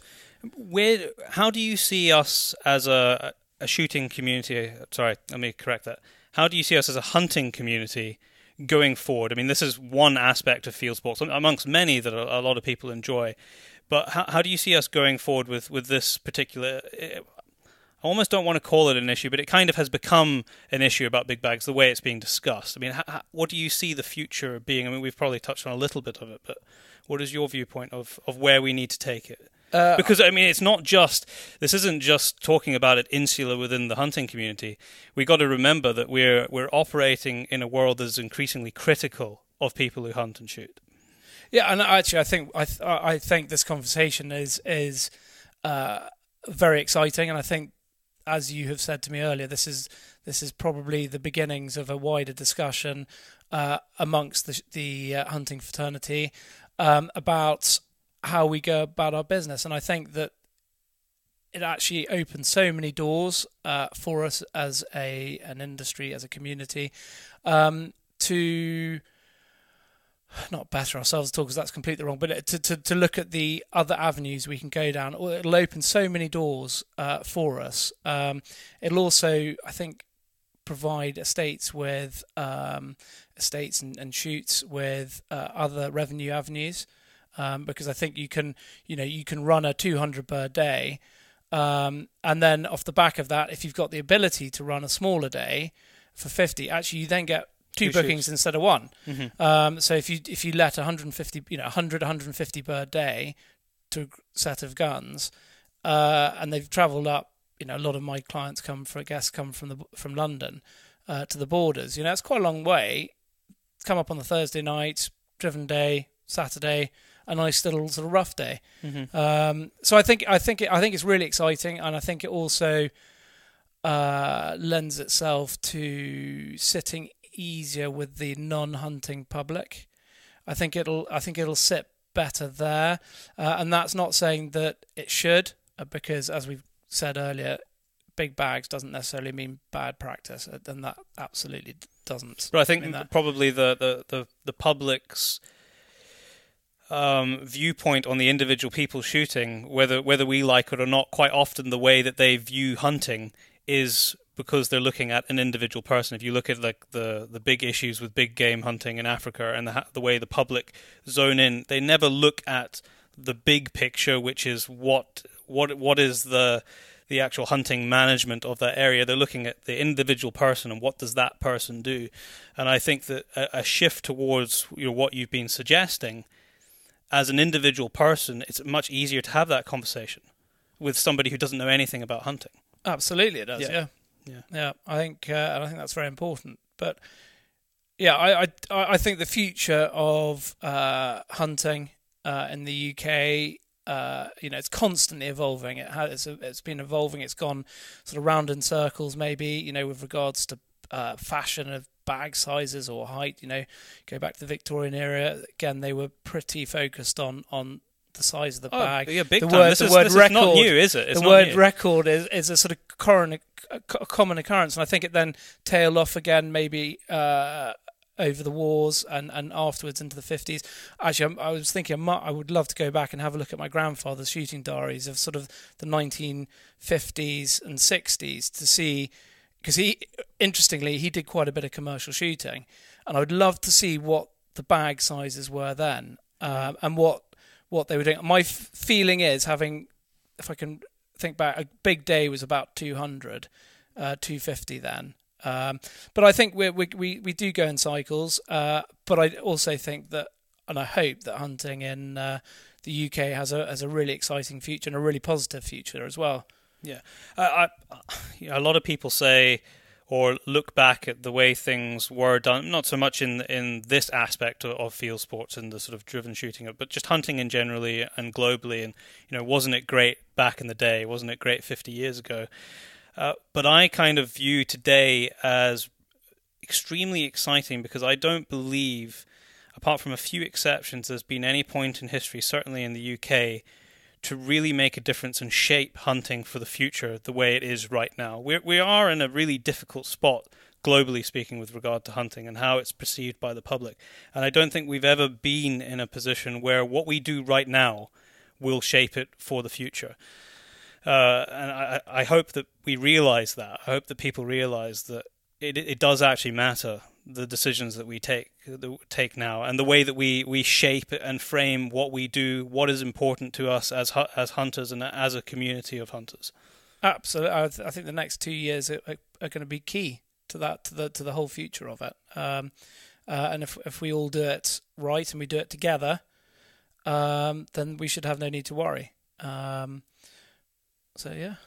Now, to slightly change the topic, I need to ask you, but I need to look at what's on your Gila first. Your Game Train Scotland. Yeah, that is obviously a part of your business. But what is it exactly? I should really know this. I should have looked it up before you come. But you tell our listeners. So I worked for a chap called Peter Johnson, who set up the train shooting safaris in Africa. Oh, is this the famous with Rovos Rail? Yes, so Rovos he Rail. had a company called Game Bird Southern Africa, and they used to charter the Rovos Rail train, famous, which is, yeah. I mean, it's unbelievable, and go travel up, sort of shooting and hunting as they went, and he came over to the UK, and of course we've got in Scotland the Royal Scotsman, which is run by the Belmont Group, who also operate Orient Express. And what I do is I charter the train. The sort of general format is that we start at Glen Eagles, where tends to be Canadian, American, and a lot of South African clients, actually. We come over and we teach them driven shooting at Glen Eagles. And so this is at the playground there? At the playground there, yeah. And they also stay, again, great for the non-shooting members of the party because amazing no facilities. I know, absolutely. And then we get the train comes to pick us up. I must just say that the Royal Scotsman is the carriages, not the engine. Okay. And that's quite important because a number of people turn up thinking that they're going to see the Royal Scotsman. Sorry, the Flying Scotsman. No, it's not a steam train. It's not. No, it's a diesel. It's a diesel. If you've got particularly deep pockets, we could you get could you. get you. I was going to say it's not. I was just picturing there because one, there isn't. I think there's maybe two functioning in the UK that are on our tracks. On the tracks, I think it would be. That would be a pretty special trip. I think if we could pull that one off. The Jacobite. That's the one. So that runs to Fort William. Fort William, yeah. Because I've seen it where I live. I live a bit further away. There's a railway bridge, and I would say once every 3 months I see the steam train coming up. That's amazing. Up here. It is, there's something spectacular about it. You need to try and time it. You need to try and time it so you can get a picture. I know. Just going off on a little thing here. I watched a program about trains. They're quite fascinating little things, or big things. And they were talking about the steam train and how efficient they've now made it with modern technology compared to your diesel train that obviously, or electric that runs now. And they were basically just saying how damn good these trains actually are now. Yeah. No, it's burning coal. Yeah, just because of, obviously they refined it so well because trains built this country and the world. Yeah. And they've refined it so well with modern technology and the way they've designed it. It's just so efficient, this train. And they were talking about... This is a steam train. The steam train, and they were also talking about how people actually like the steam train more than your traditional train anyway, and that's one of the reasons why they built it, is because there was just this need where everyone was like, actually, we'd something nostalgic. We'd like a steam train. Yeah. We want a steam train. Yeah, it's I think it is harking back to a sort of years gone by, and I think that train travel and field sports have always gone hand in hand, particularly since sort of Victorian times, where you've got that very famous going north, coming south pictures. But we kind of reenacted that when we did the Rigby. You did, absolutely, yes. The film will be out very soon. I'm looking forward to seeing that. Yes, because they went from London on the... We went from London, took up the overnight sleeper. It looked like quite an entertaining team you had with you as well. Was there much sleep got on the train? Actually, everybody was very well behaved. Well, mostly well behaved. Very disappointing. But yeah, I mean, and again, I think Selena Barr, who was part of that whole team, she did an article where she got the sleeper to Rannoch from London, stepped off the train in her tweeds and was up on the hill before she knew what was happening. Yeah, and I think there's something there, and particularly the reason why I think it works in Scotland, the train trip, is because a lot of clients, they'll come over, they'll fly over for 3 or 4 days, and they'll do some shooting, and they'll be staying in a hotel or a private house, and that's the sum of their Scottish experience. Whereas Belmont, who run Royal Scotsman, the train goes to Glen Eagles, then we go all the way up. We shoot at R'lyeh. We've gone all the way up to Wick. So I didn't realise you went that far north. Oh yeah. So we've been up to Wick. I'd love to take it out to the West Coast one day. And and then back down, and then so we went up the A9 almost all the way up north, and then came back down via Keith, Aberdeen. Down the East Coast. I didn't realise to what extent you could tailor this journey. So you're obviously hiring the carriages. I didn't realise how this worked. And you're telling the train, I want to do this. Yeah, route. the key points to this are really what they call the stabling stations. So the stations where the train can stop without being on the main line. Okay. And there aren't many of those. There's Bow-to-Garson, which I think is actually a private line, but it's connected to the main line, so we can go down there and we can be there for as long as we want. Keith, similarly, I think it's the end of a sideline, so we can be there for as long, which is brilliant because you've obviously got the distilleries.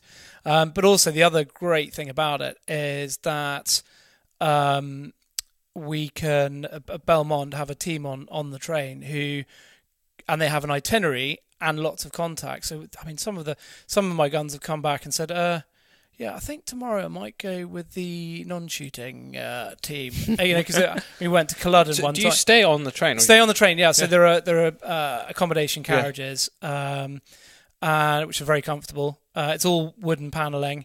They are actually relatively new stock, if that makes sense. I think two guys bought them 20 years ago or however long ago and did them up, and then subsequently Belmont have ended up buying them. I think they may have changed hands a couple of times, but anyway, so they're sort of modern carriages with a sort of posh interior. Old rustic kind of feel, but they're modern old. It must be an amazing experience. It is an amazing experience, and the whole business, because it's not one you really come across. That train right now, it'd be back together now because they tend to start in April. Will have been completely stripped out, everything taken apart, and then rebuilt again for the coming season, because obviously you've got water tanks in there, you've got all sorts that need. It's an amazing sort of thing going on there. But the other great thing is that although we are confined by the tracks, we do have a degree of flexibility. I do get quite bossy with my guests on occasion. I'm like, right, guys, literally no more tea. You're getting in those cars and we have to go, because if we miss the train, well, we've then got to chase it to try and hopefully catch up with it. It hasn't happened yet, touch wood. So I have to get quite bossy with them. And I had one team who just referred to me, I think, by the end of the week as, "You've got 5 minutes." That's what I was known as. No, that is. I must make a point of trying to have a look at some of your pictures and that from it, because it looks like an amazing experience. Unique experience. Yeah, it's very good. And sadly, I sort of didn't get Peter Johnson, whose brainchild it was, the whole shooting from a train idea. Sadly, passed away 4 years ago, and I sort of took it on from there. I don't do anything in Africa, but so I'm sort of running it. Off the back of that, basically. And I'm assuming it's popular. Do you know what? I will admit I've made a bit of a mistake. I was marketing it to very sort of keen shooting people. I was speaking to the sporting press. I was speaking to the field, the people like that, Field Sports Magazine. But actually, what it is, it's more of a lifestyle trip for people who want to experience Scotland and they want to experience shooting. So you want to country living magazine? Yeah, exactly. That's really where I need to be. And and I think a lot of the keen shooting lot wanted to spend their money on the shooting, not necessarily on the whole package. All the periphery stuff. Yeah, I mean the shooting, when you look at the sort of finances of it, are sort of minuscule, whereas the whole package is, it's quite big. So I have made a bit of an error there, but I'm working on that to market it. And again, but because of my own belief and in the enjoyment of a day's shooting, the bags will still be limited to the ones of the estates that you sort of tag in. So it'll be 200, but we will be working within that 200 bag limit that I've set myself. But I think something else that I think really interesting is that about 4 years ago, I had a client from America who stop me if I'm boring you. No, please carry on. Who wanted to do several very large days shooting from the train. So I sort of scratched my head, and at that point I needed to do the trip. So I phoned around and I spoke to some of the more likely suspects from between Edinburgh and Wick about whether this was feasible. And you know what? 4 of the 5 that I tried turned round to me and said, "No, Charlie, look, we're not interested in letting bags of that size. You know, we'll let you a 200 bird day, and there might be a few overages, 50 overages, but we're not going to go to the level that you're asking for." And I turned around, and this is probably where this whole thing about bag limits for my company came in, and the seed was sown, because I suddenly turned around and I asked one of them, why are you limiting yourself? And he said, well, purely because we, a little bit like me, we don't feel that guests get any more or less out of it by shooting more, but also I think when the public look in at what we're doing, they need to see that we're doing it sensibly and not, it's not too outrageous. So this was the viewpoint from the estates. Yeah, and this was 3 years ago. Yeah. And there were some really well-known estates that I called. that's great. That's fantastic. That's what I would kind of expect. Yeah. Yeah. Oh, absolutely. Yeah. And so I can't. You said very kindly that I was one of the first agents to sort of put it publicly out there. But actually, I would say that in Scotland particularly, and I think this is probably fairly unique to Scotland, that we have been, as a sort of shooting industry, looking at this kind of without knowing it. It's almost had like a bit of self-regulation without really talking about it.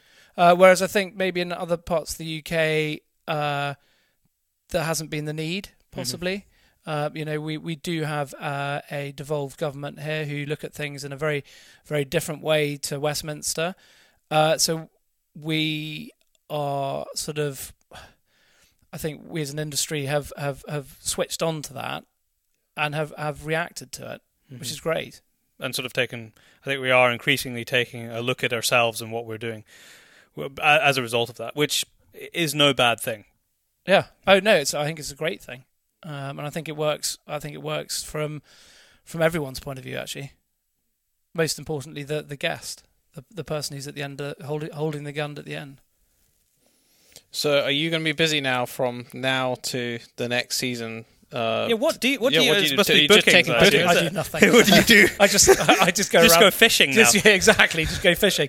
So now I'll be promoting shooting for next year, and I'm always promoting. Actually, it's a 12-month sort of cycle because there's always something happening. There's either some stalking or there's obviously all the game fairs as well coming up. All the game fairs coming. Actually, interestingly, for the game fairs, I end up doing bits and pieces for Claire.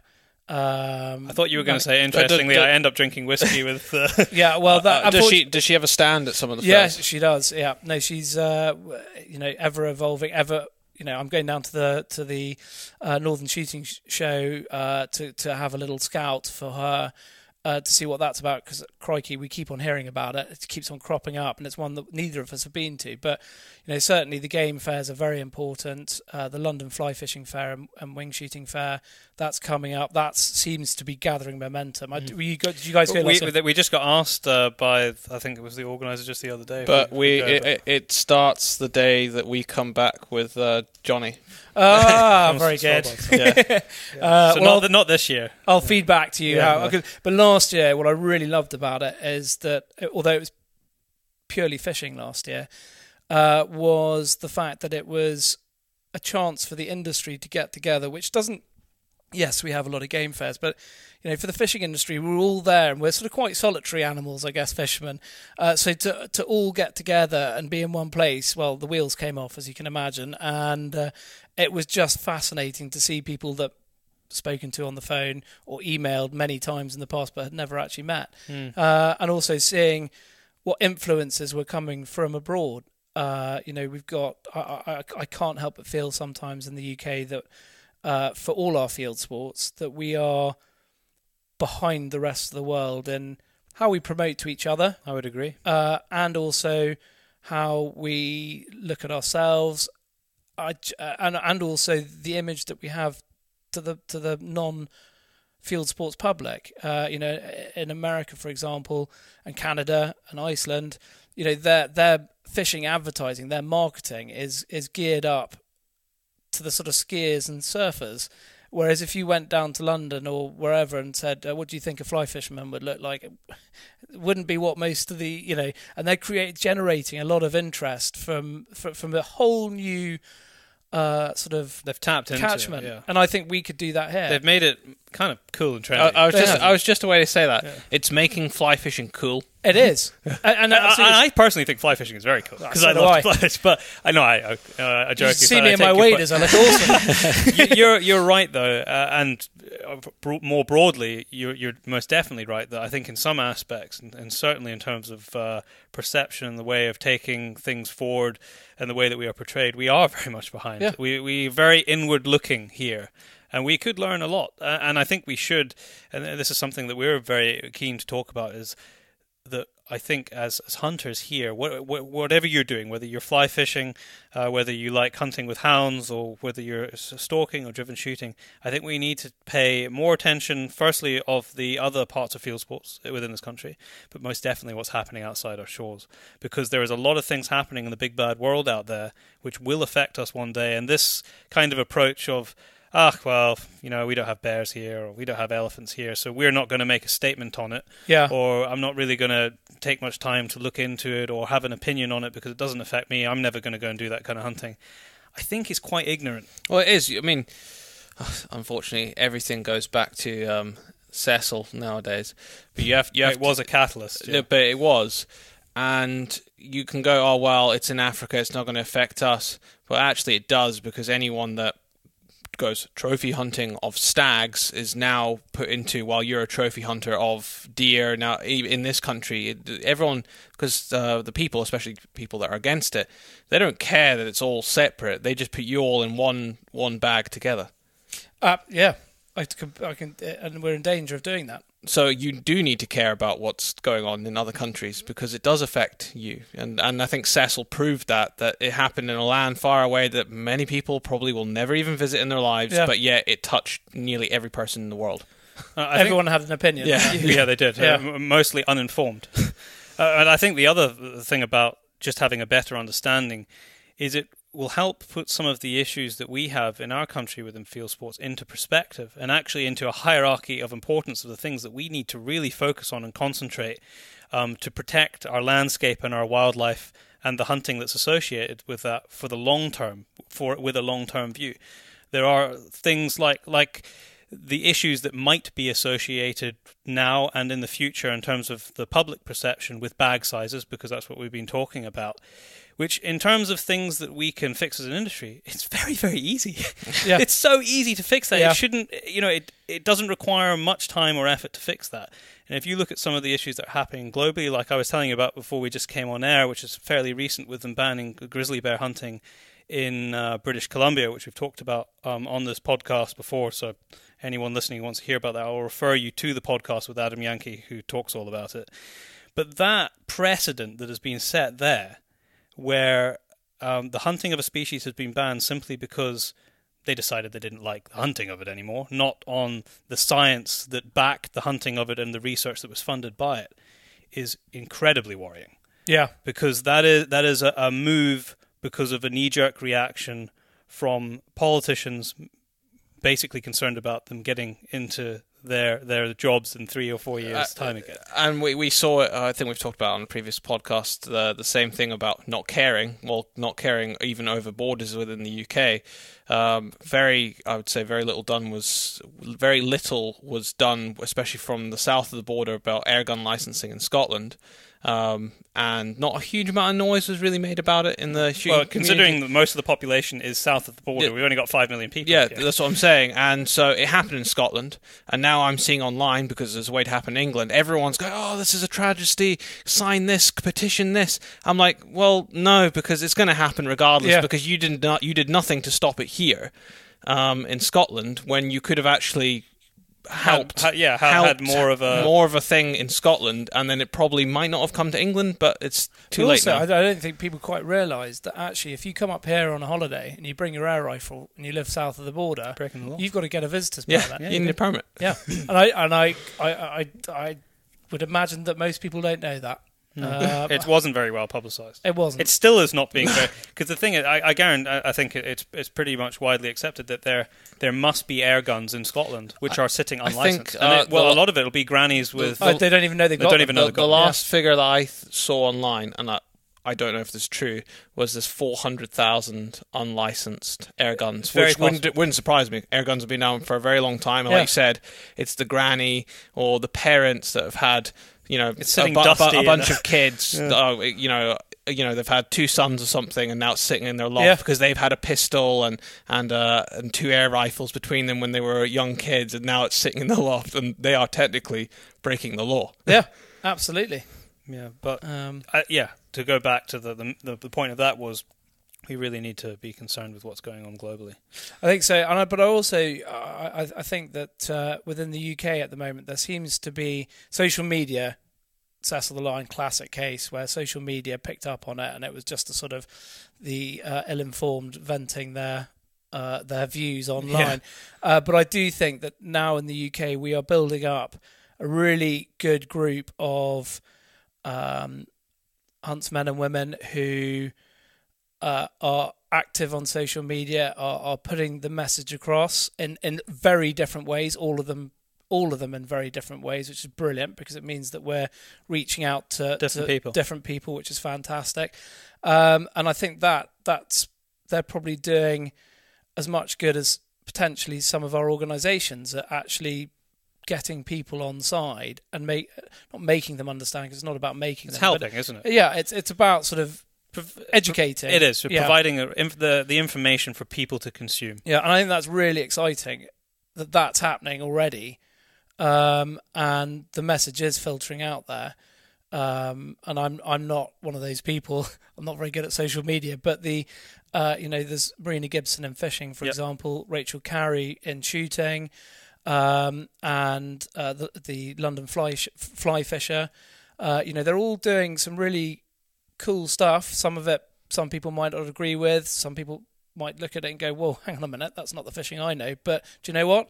They're getting out there and they're actually reaching out to parts of the community that haven't been, and that's absolutely key, because that's one thing that the shooting community from organisations down have been just frankly terrible at for the last couple of decades, which is realising that we need to communicate with everybody else outside of the people who already fish and who already hunt, because that is, in my mind, that is the only way that there's a future. But it also, I think, more and more needs a personal touch. So you can't just have what you want to call a faceless organisation coming out with these big statements. You need someone to either be the face of it or someone that people can relate to, or even, like you said, social media. Ask the damn question to the person, saying, "Why are you doing this?" And that person will reply. Yeah, it's not a political broadcast. No one listens to the political broadcast. And it's almost instantaneous as well. I think a lot of these people have it's direct and instantaneous contact with people who don't necessarily understand or agree with what we're doing. And I think there's also an element here of that historically we might have been slightly embarrassed about what we do. Not embarrassed, but we didn't want to bring it up. We didn't want confrontation. It was quite insular, wasn't it? Yeah. Not embarrassed. Confrontation. Yeah. We would avoid confrontation the whole time. And actually, I think that might have to change as well, where we've got to turn around and take some pride in what, as an industry, we do, regardless of what sport or what field sport you offer and to what size or not. I think we've got to turn around and show off. And yes, some of our organisations are very good at promoting that. But I think on an individual level, if we can shout about it, particularly sort of locally, I mean, I know that the moors that we can see out of the window here have a very good group that promote all the conservation work they do, all the work they do publicly. Like after the floods, they went down and cleaned up the riverbanks, got the caravan parks, helped get the caravan parks ready for the guests that were arriving literally within the month. And I think the more that is promoted and show how integral field sports are to local communities, the better. Which I'm not saying hasn't been done, but I think will be done better with. It will be, and it is being done better, and we need to see more of it. The crazy thing is that what people forget is a lot of this stuff that's been going on, you see in the ruling groups and what these other people on social media are presenting to people now has kind of really always been going on. It's just that now more than ever, people have to show it. They have no choice now, because we've kind of been backed into this corner where you need to be seen to be doing these things. Yeah, it has to be done now. If you are doing a good thing, you need to be showing people. We need to, absolutely. Which is kind of a sad thing that you have to prove that you're doing these things, but that's the position we're in now. Absolutely, and I think the more so now than ever, landowners, keepers, gillies, land managers are accountable for what happens on the land that they are managing, and they're actually very much under the public eye, more so perhaps up here in Scotland. But, the more we can sort of be proactive and promote it, the better. Definitely. And as I said, that goes across the board. What is encouraging to see as well is the age range of all these kind of I don't know. I don't like using the word social media influencer, because they're not. They're more than that, because these people are people who have voices. Yeah, they have got voices of the for age whatever range. Reason. Yeah. They're all fairly young people. Yeah, and they are the future, really, including your son. Well, absolutely. He's got a Facebook account yet. No, but I'm at the point. But he has been published in Field Sports magazine. Yes. So he's already been published, and hopefully gets published more. And that is potentially for him the start of something that could be part of his life for many years to come. And we're looking after kind of his future, because he's quite a bit. We're not that old, but he's quite a bit younger than us now. Yeah. So the stuff we're doing now is going to help him, and absolutely. But I was thinking the other day. I was Owen Williams, I think, was one that came to mind. But if you look back over sort of shooting, hunting, stalking, if you go back to the sort of Victorian era and beyond, sort of, I'm thinking Peter Scott, I'm thinking of all those people who really immersed themselves in the quarry that they were. It was about the wildlife. It was about the wildlife, and actually they've become probably better known. Peter Scott started, Wagby, is it Wagby? Yeah, well, it was then. Yeah, it was then. And now Bass. Now, and that sort of passion for the quarry shone through, and I suspect it resonated throughout the bird loving. I mean, he's held up as a hero of sort of any bird watcher out there. But yet he was a hunting man at heart. That's where he came from. Just like Elder Leopold. Yeah, I mean, and great. And I was just trying to think of who recently. Owen Williams is definitely one of them, and various others. But if we can get.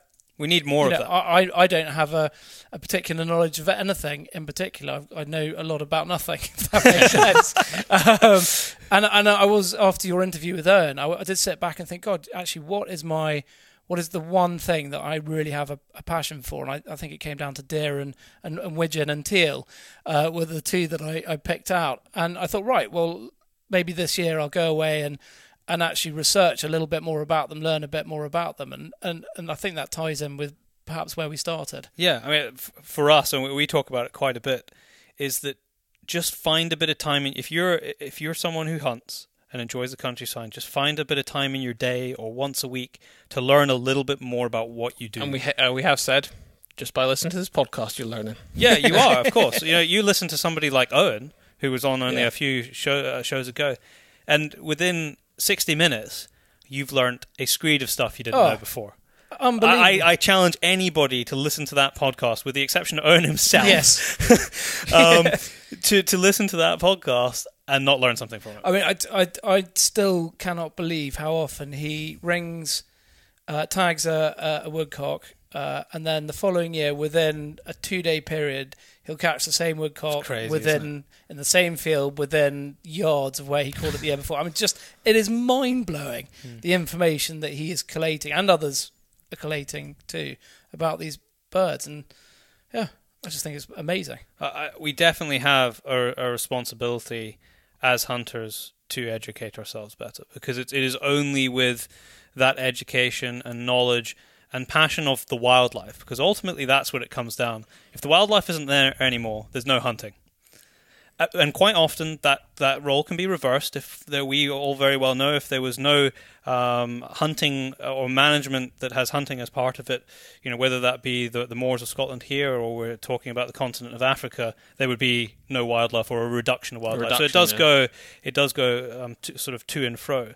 But we do have a responsibility, I think, to be the more rounded hunter is to also learn more. Absolutely. And be more immersed in what you enjoy and what you're passionate about.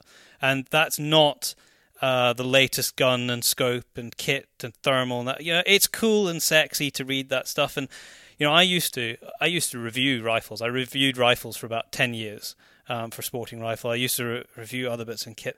And eventually I got to the point where I quite honestly I was bored with it. And I realized also that here I am dedicating quite a lot of time. I mean, I love rifles. I love just shooting them. Forget about the hunting of it. Yeah, I've got a fairly good knowledge of the history, and there's probably not a model of rifle that I haven't fired that's available in this country.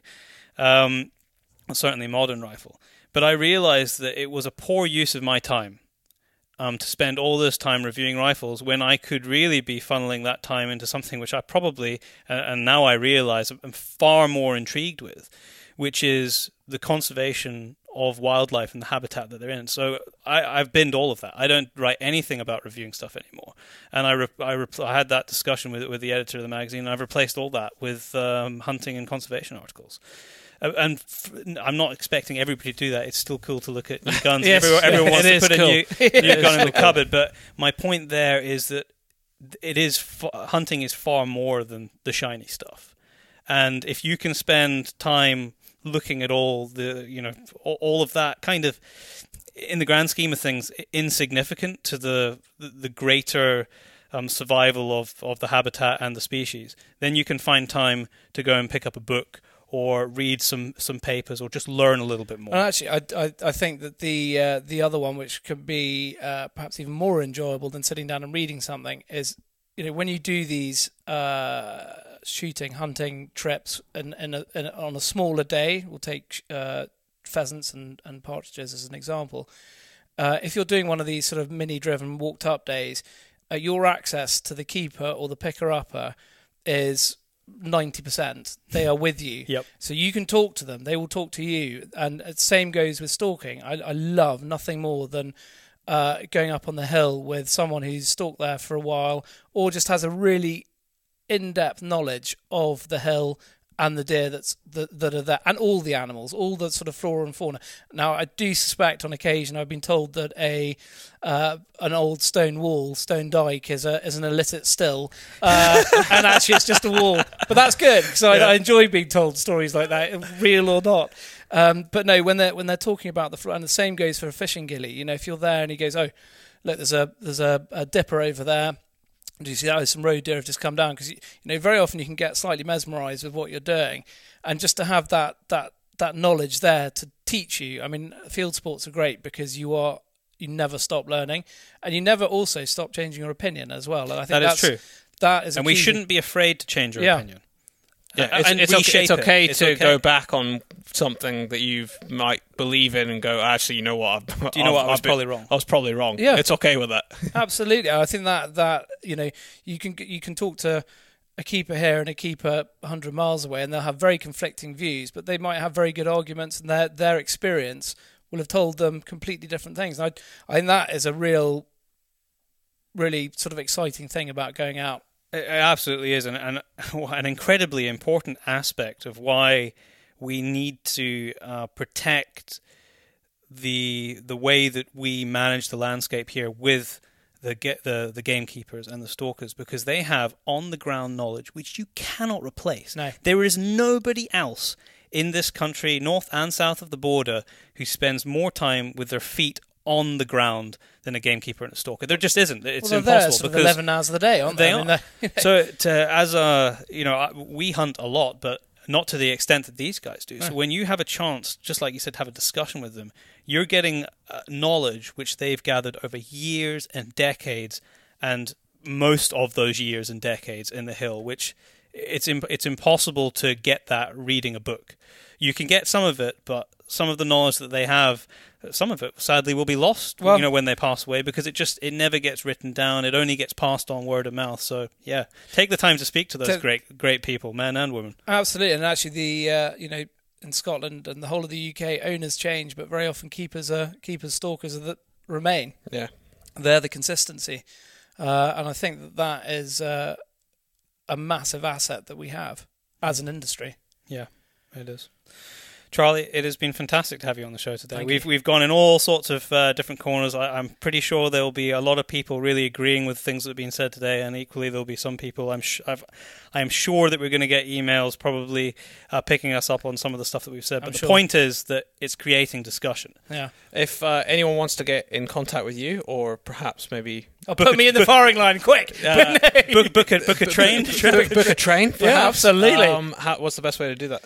Well, you can get me on. The best way is my email address, which is charlie@charlesbrownlow.com. And then if you Google Charlie Brownlow, I'm not the mass murderer from America. Is he the first one that comes up? That's an unfortunate. Luckily, over the years, I've crept above him. Yeah. Or the chief inspector off the bill. I'm not him either. It comes up top, Charlie Brownlow, and you can see what I do. Perfect. So thank you, guys. No, absolute pleasure. So now we're going to go from one end of the spectrum to the other, from the hunting of game to the eating of game, and you're going to hear from Tim Woodward from the Country Food Trust. And if it doesn't make you hungry, there's something wrong with you, because I've edited the show, and obviously when we were recording it, I was I felt so hungry by the end of it, talking about the delicious dishes. So yeah, enjoy the show.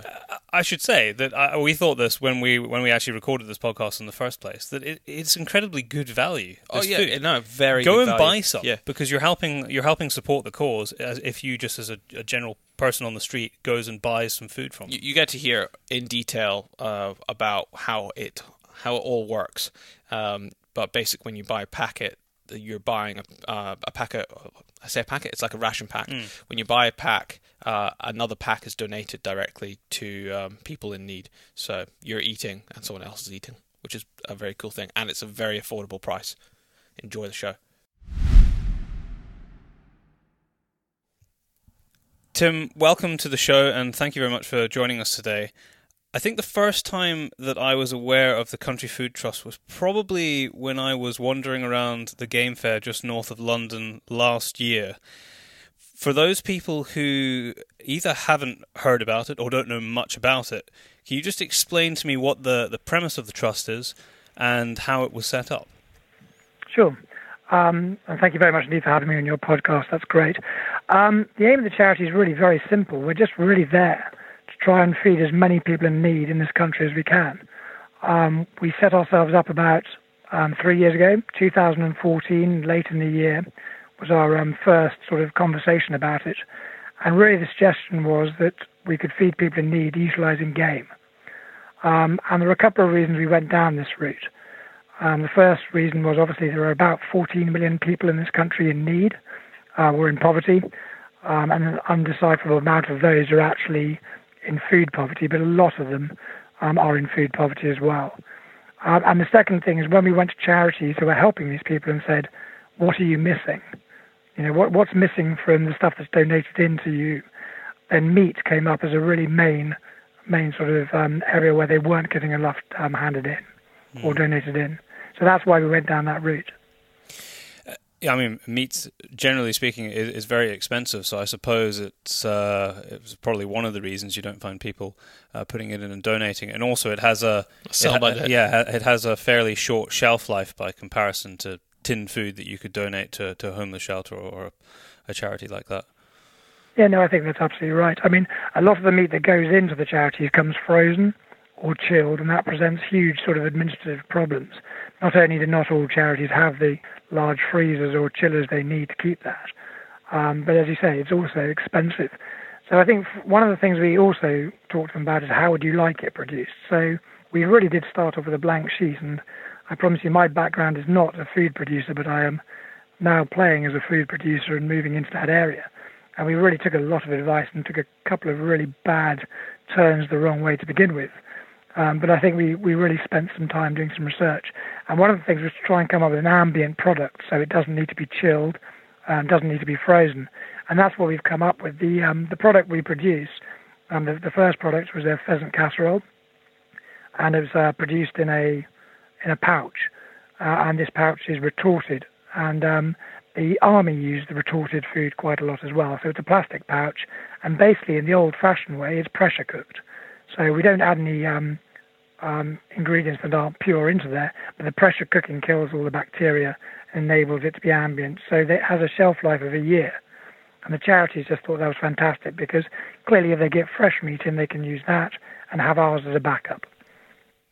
Yeah, no, I can imagine that whole process of trying to work out how you were going to package your end product in the first place must have been quite a big learning curve if it wasn't an industry that you came from. No, it was. I mean, I think we started off and we thought, this is going to be really simple. We'll go around and we'll collect game birds from shoots, then we'll process them ourselves, and then we'll cook something, and then we'll deliver, using the same vans, we'll deliver it to people in need. And I think when we costed that out, it came out into the millions. And not only the cost, but the sheer regulatory pressure that would have been on us to do it. So very early on, or after a couple of months, we decided the best thing to do was go more virtual. So when I say that, what we do now is we don't go around collecting birds, because that is incredibly complex. And also we wanted to stay on side with everybody in the shooting community. So we don't give them away. So we don't go and collect birds currently. But what we do is we buy the meat from the game dealers, and they've been incredibly supportive. We then...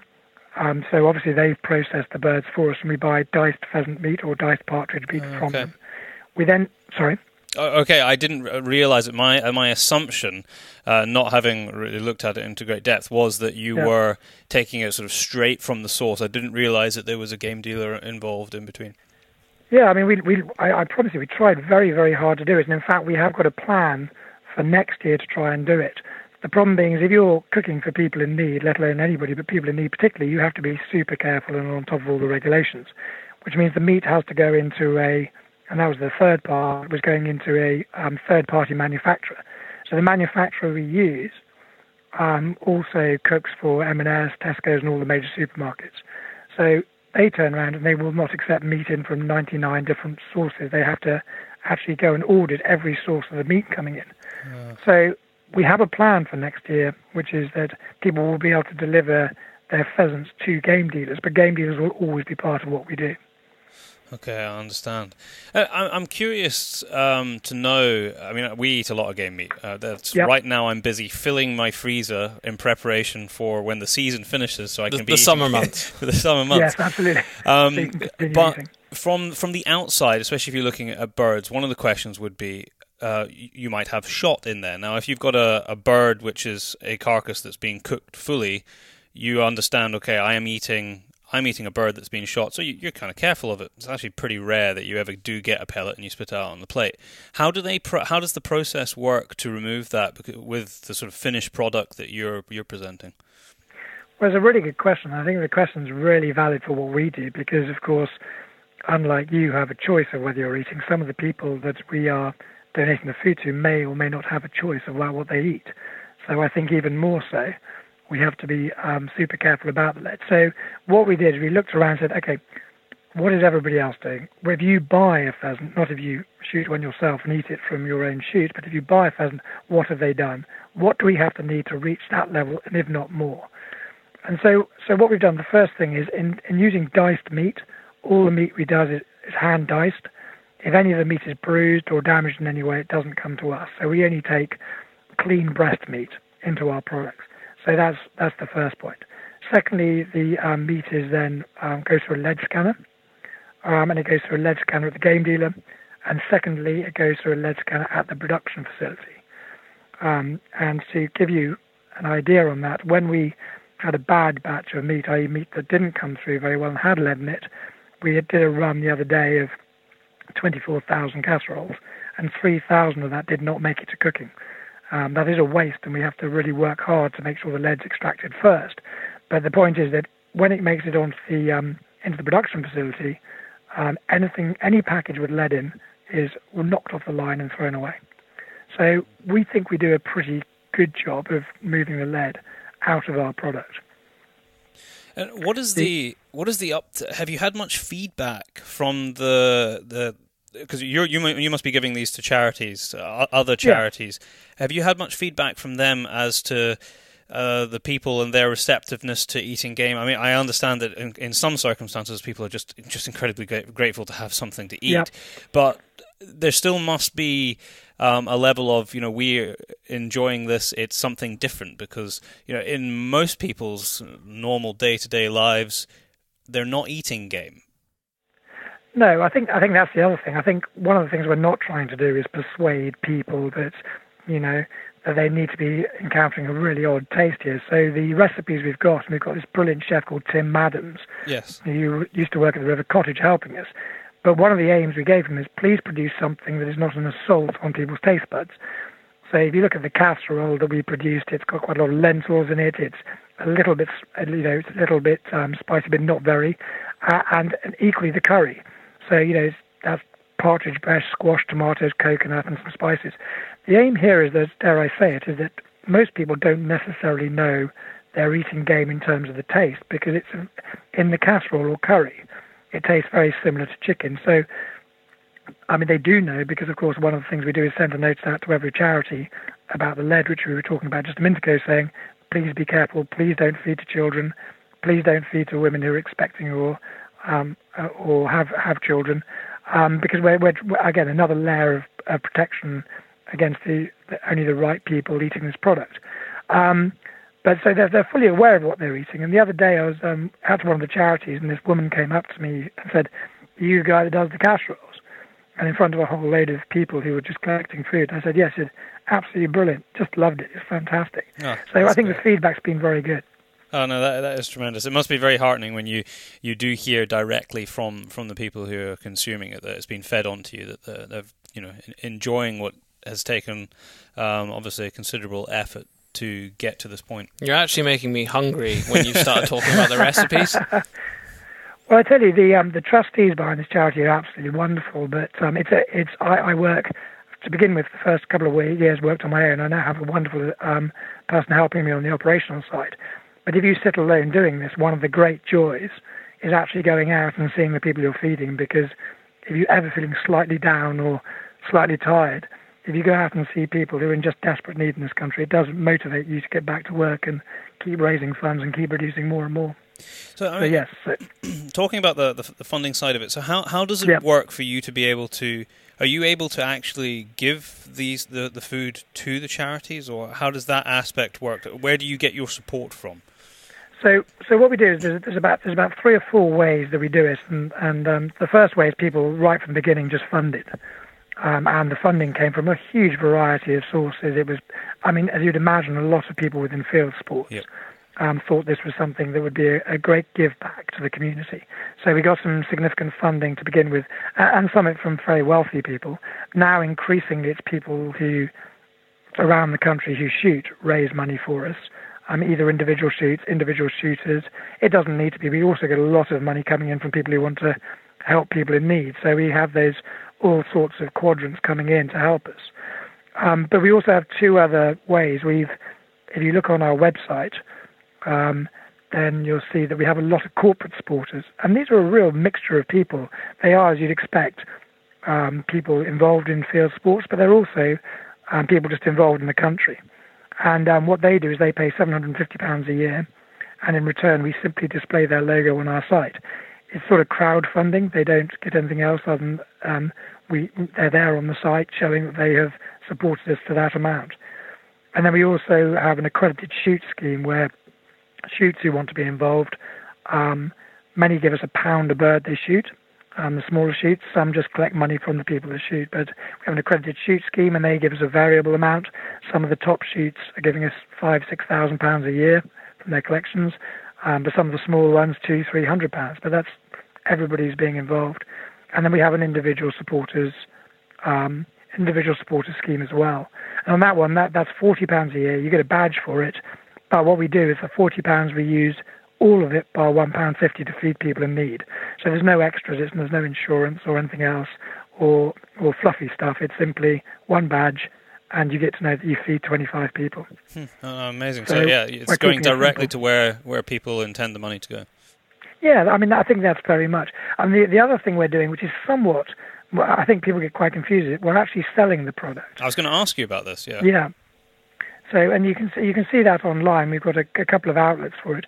The idea here is that every time you buy one of these products to feed yourself, your sheep, maybe your beaters, maybe your family, whoever you'd like to feed with it, we will provide one to someone in need. So what we're really doing there is just sort of leveraging it, and it doesn't take too much of a genius to say what we're doing is selling it at double the cost of production. Yeah. So if you buy a casserole, for every one that's bought, we donate one. So in our first year, for example, we donated 17,000 people from funds we had. We sold 1,000, and that meant we could donate another 1,000, so our total donations came to 18,000. And obviously that's an area we're exploring, because it would be wonderful if we could sell this product in large amounts on that basis, that every time you buy one, an identical product is given to someone in need. No, that would be tremendous. I mean, is it something that we might see one day on a supermarket shelf?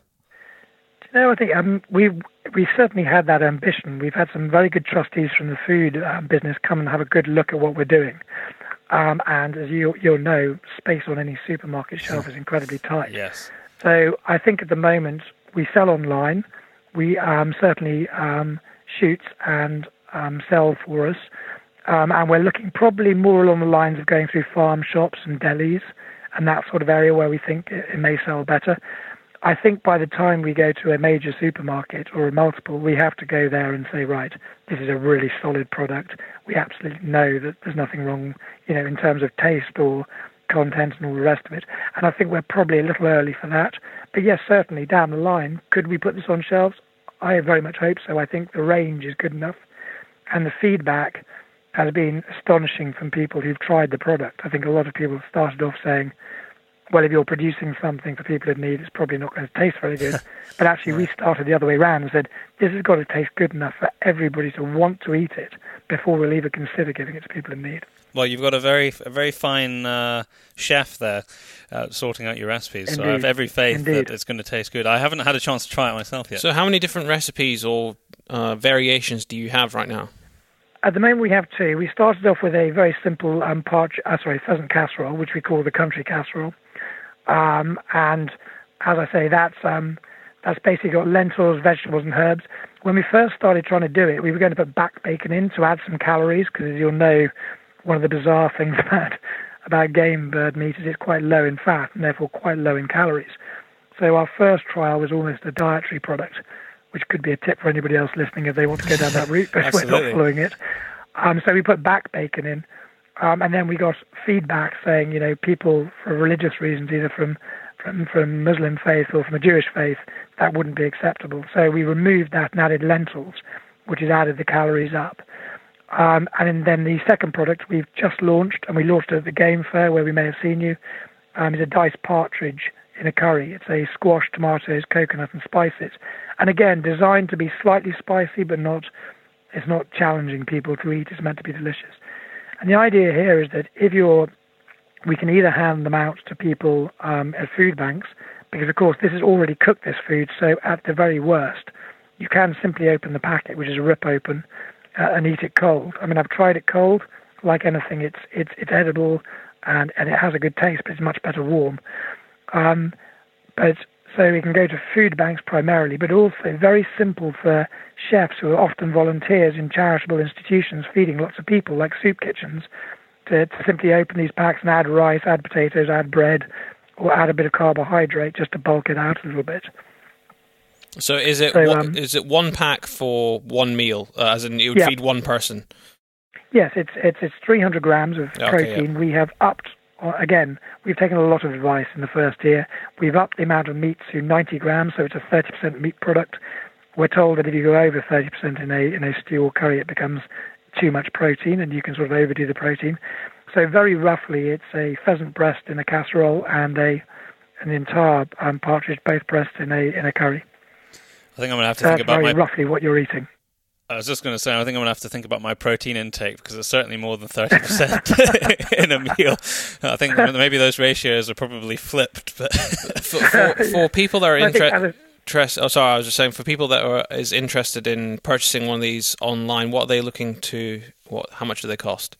So the casserole costs £3.85 a pouch, and the curry costs £4.25. I mean, one of the reasons there is that, as people may or may not be aware, if you start looking for the actual cost of diced partridge breast, it's approximately double that of pheasant. We do a lower rate if you buy a box of 8 pouches. So that's £26 for the casserole and £29 for the curry. That's actually, if you think about ration packs themselves, and it basically is a ration pack. It's the same process. Yep. It's actually your product is a lot cheaper than a ration pack. Yeah, I have to say, you've taken me by surprise. I was expecting it to be quite a lot more, given that that's what you can buy it as a normal punter on the street, and you're able to give food to a charity 1-for-1 at that as well. So I think that's really quite impressive. I mean, the difference here, of course, is the charity is not for profit. So we don't. Our aim here is not to make. I mean, I think at those prices, what we do is we take 5p a pack, which just goes to administrative costs.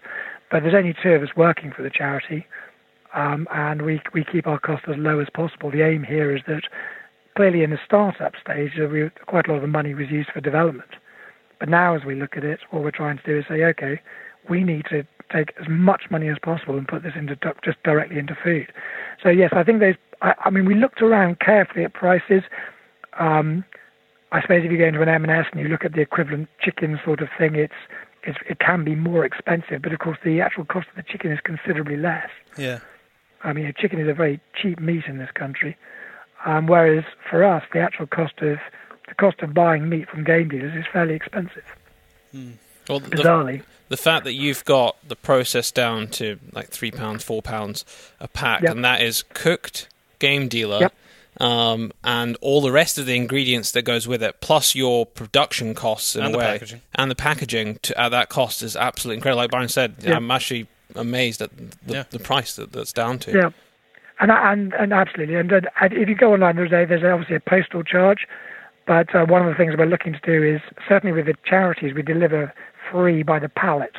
Yeah. So a pallet is 1,000 meals. And we're trying to work with this phenomenal charity called FairShare, which is a national distribution company for food coming from supermarkets and all sorts of other sources, where I think one of the very few companies, or charities rather, that actually produce directly for them.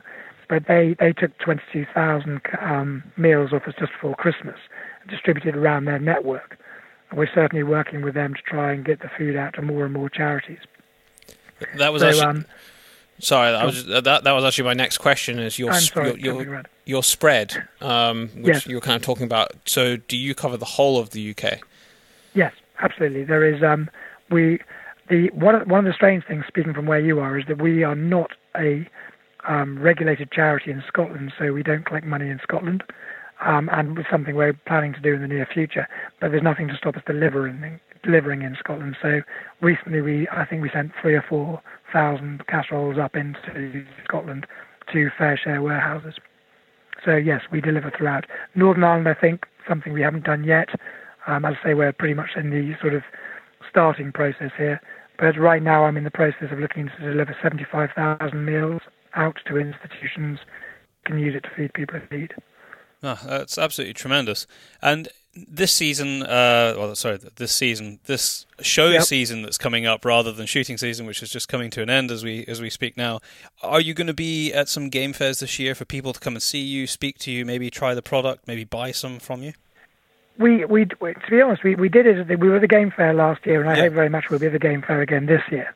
One of the things is, again, this just comes down to sheer cost, and the game fair, by the way, been wonderful. They very kindly gave us a stall last year, and we got very good promotion last year because a couple of our key supporters also were on the front page of the Sunday Times during the game fair, so that was incredibly helpful in getting our name out there. I think it's really useful for us to turn up. It sort of comes down to where can I be at what time. Yeah. And as I say, there's 2 of us. We do have people who will volunteer. We have a great set of ambassadors out in various counties, so we'll probably utilise them to go along. But yes, I mean, I think certainly I'd love to speak to you afterwards. If you'd like to recommend place to go, we'd certainly turn up. Yeah, no, I think what we're go on. No, I was just saying we can certainly try and point you in the right direction to places which we think would be good. But that would be great. I'm very happy to stand on stage and talk about it and bring along trials. We do that fairly frequently. Just as we sort of close this up, have you had any has there been any negative aspects from the greater media with regard to what you're trying to do? I mean, it seems hard to think, why would there be? You're trying to feed people in need, but as we all know, with anything that has any kind of links to shooting and it's game meat that's in the product, it's very easy for that to be turned on its head by the media. I think the answer to that is a yes and no. I mean, the reality is, have we had anybody come after us for what we're doing? No. But have we had people going after shooting because we have a connection to it? Yes. And so, we have a number of products. I mean, at the moment, it's game meat we're utilising, but we're looking, there's a whole raft of meats out there that are possibly underutilised. If you're looking at layers, chickens, mutton, kid goats, all sorts of foods that, as a charity we may well look at, and certainly Tim Adams is helping us along those lines. In terms of the noise against us, it tends to come when we get publicity. I think the people that don't like shooting will come up against it and go against shooting. And I think, in fairness, this charity doesn't lobby. It's absolutely specifically not a lobby charity. It's there to feed people in need. We completely understand that there's some people don't approve of shooting and some people obviously do. But it's a legal sport, and that's as far as we go. So I tend to reply to most people who are against us and say, listen, this is a legal sport and we're utilising the meat in a beneficial way for people in dire need. And we don't tend to get much that tends to stop the conversation. But clearly a number of people disapprove of shooting and they, at any chance, will sort of raise their arguments against it when we're in the public eye. So, looking at numbers, last year, you probably do have a number of how many meals that you made and gave out last year? Yes, I mean the total we've just literally last week, and we count on a different way, but we have produced just over 100,000 meals. So the first year we produced 20,000 and donated those. We are in the middle of donating now, so we have a sort of season whereby, as you will understand, from sort of November to the end of January, it's very difficult for us to operate with the sporting community because most of them are incredibly busy. Yeah. So that's when we produce and distribute. And that's also when charities are most in need. Right now, a lot of charities get a lot of food in over Christmas, but January and February, when the winter continues to be harsh, tends to be a bit of a drop-off. And also during school holidays, that tends to be a sort of a big demand side. So we, as I say, are just over 100,000 in the middle of distributing. I hope by the end of this month we will have be able to say we've fed somewhere in the region of 95,000 people.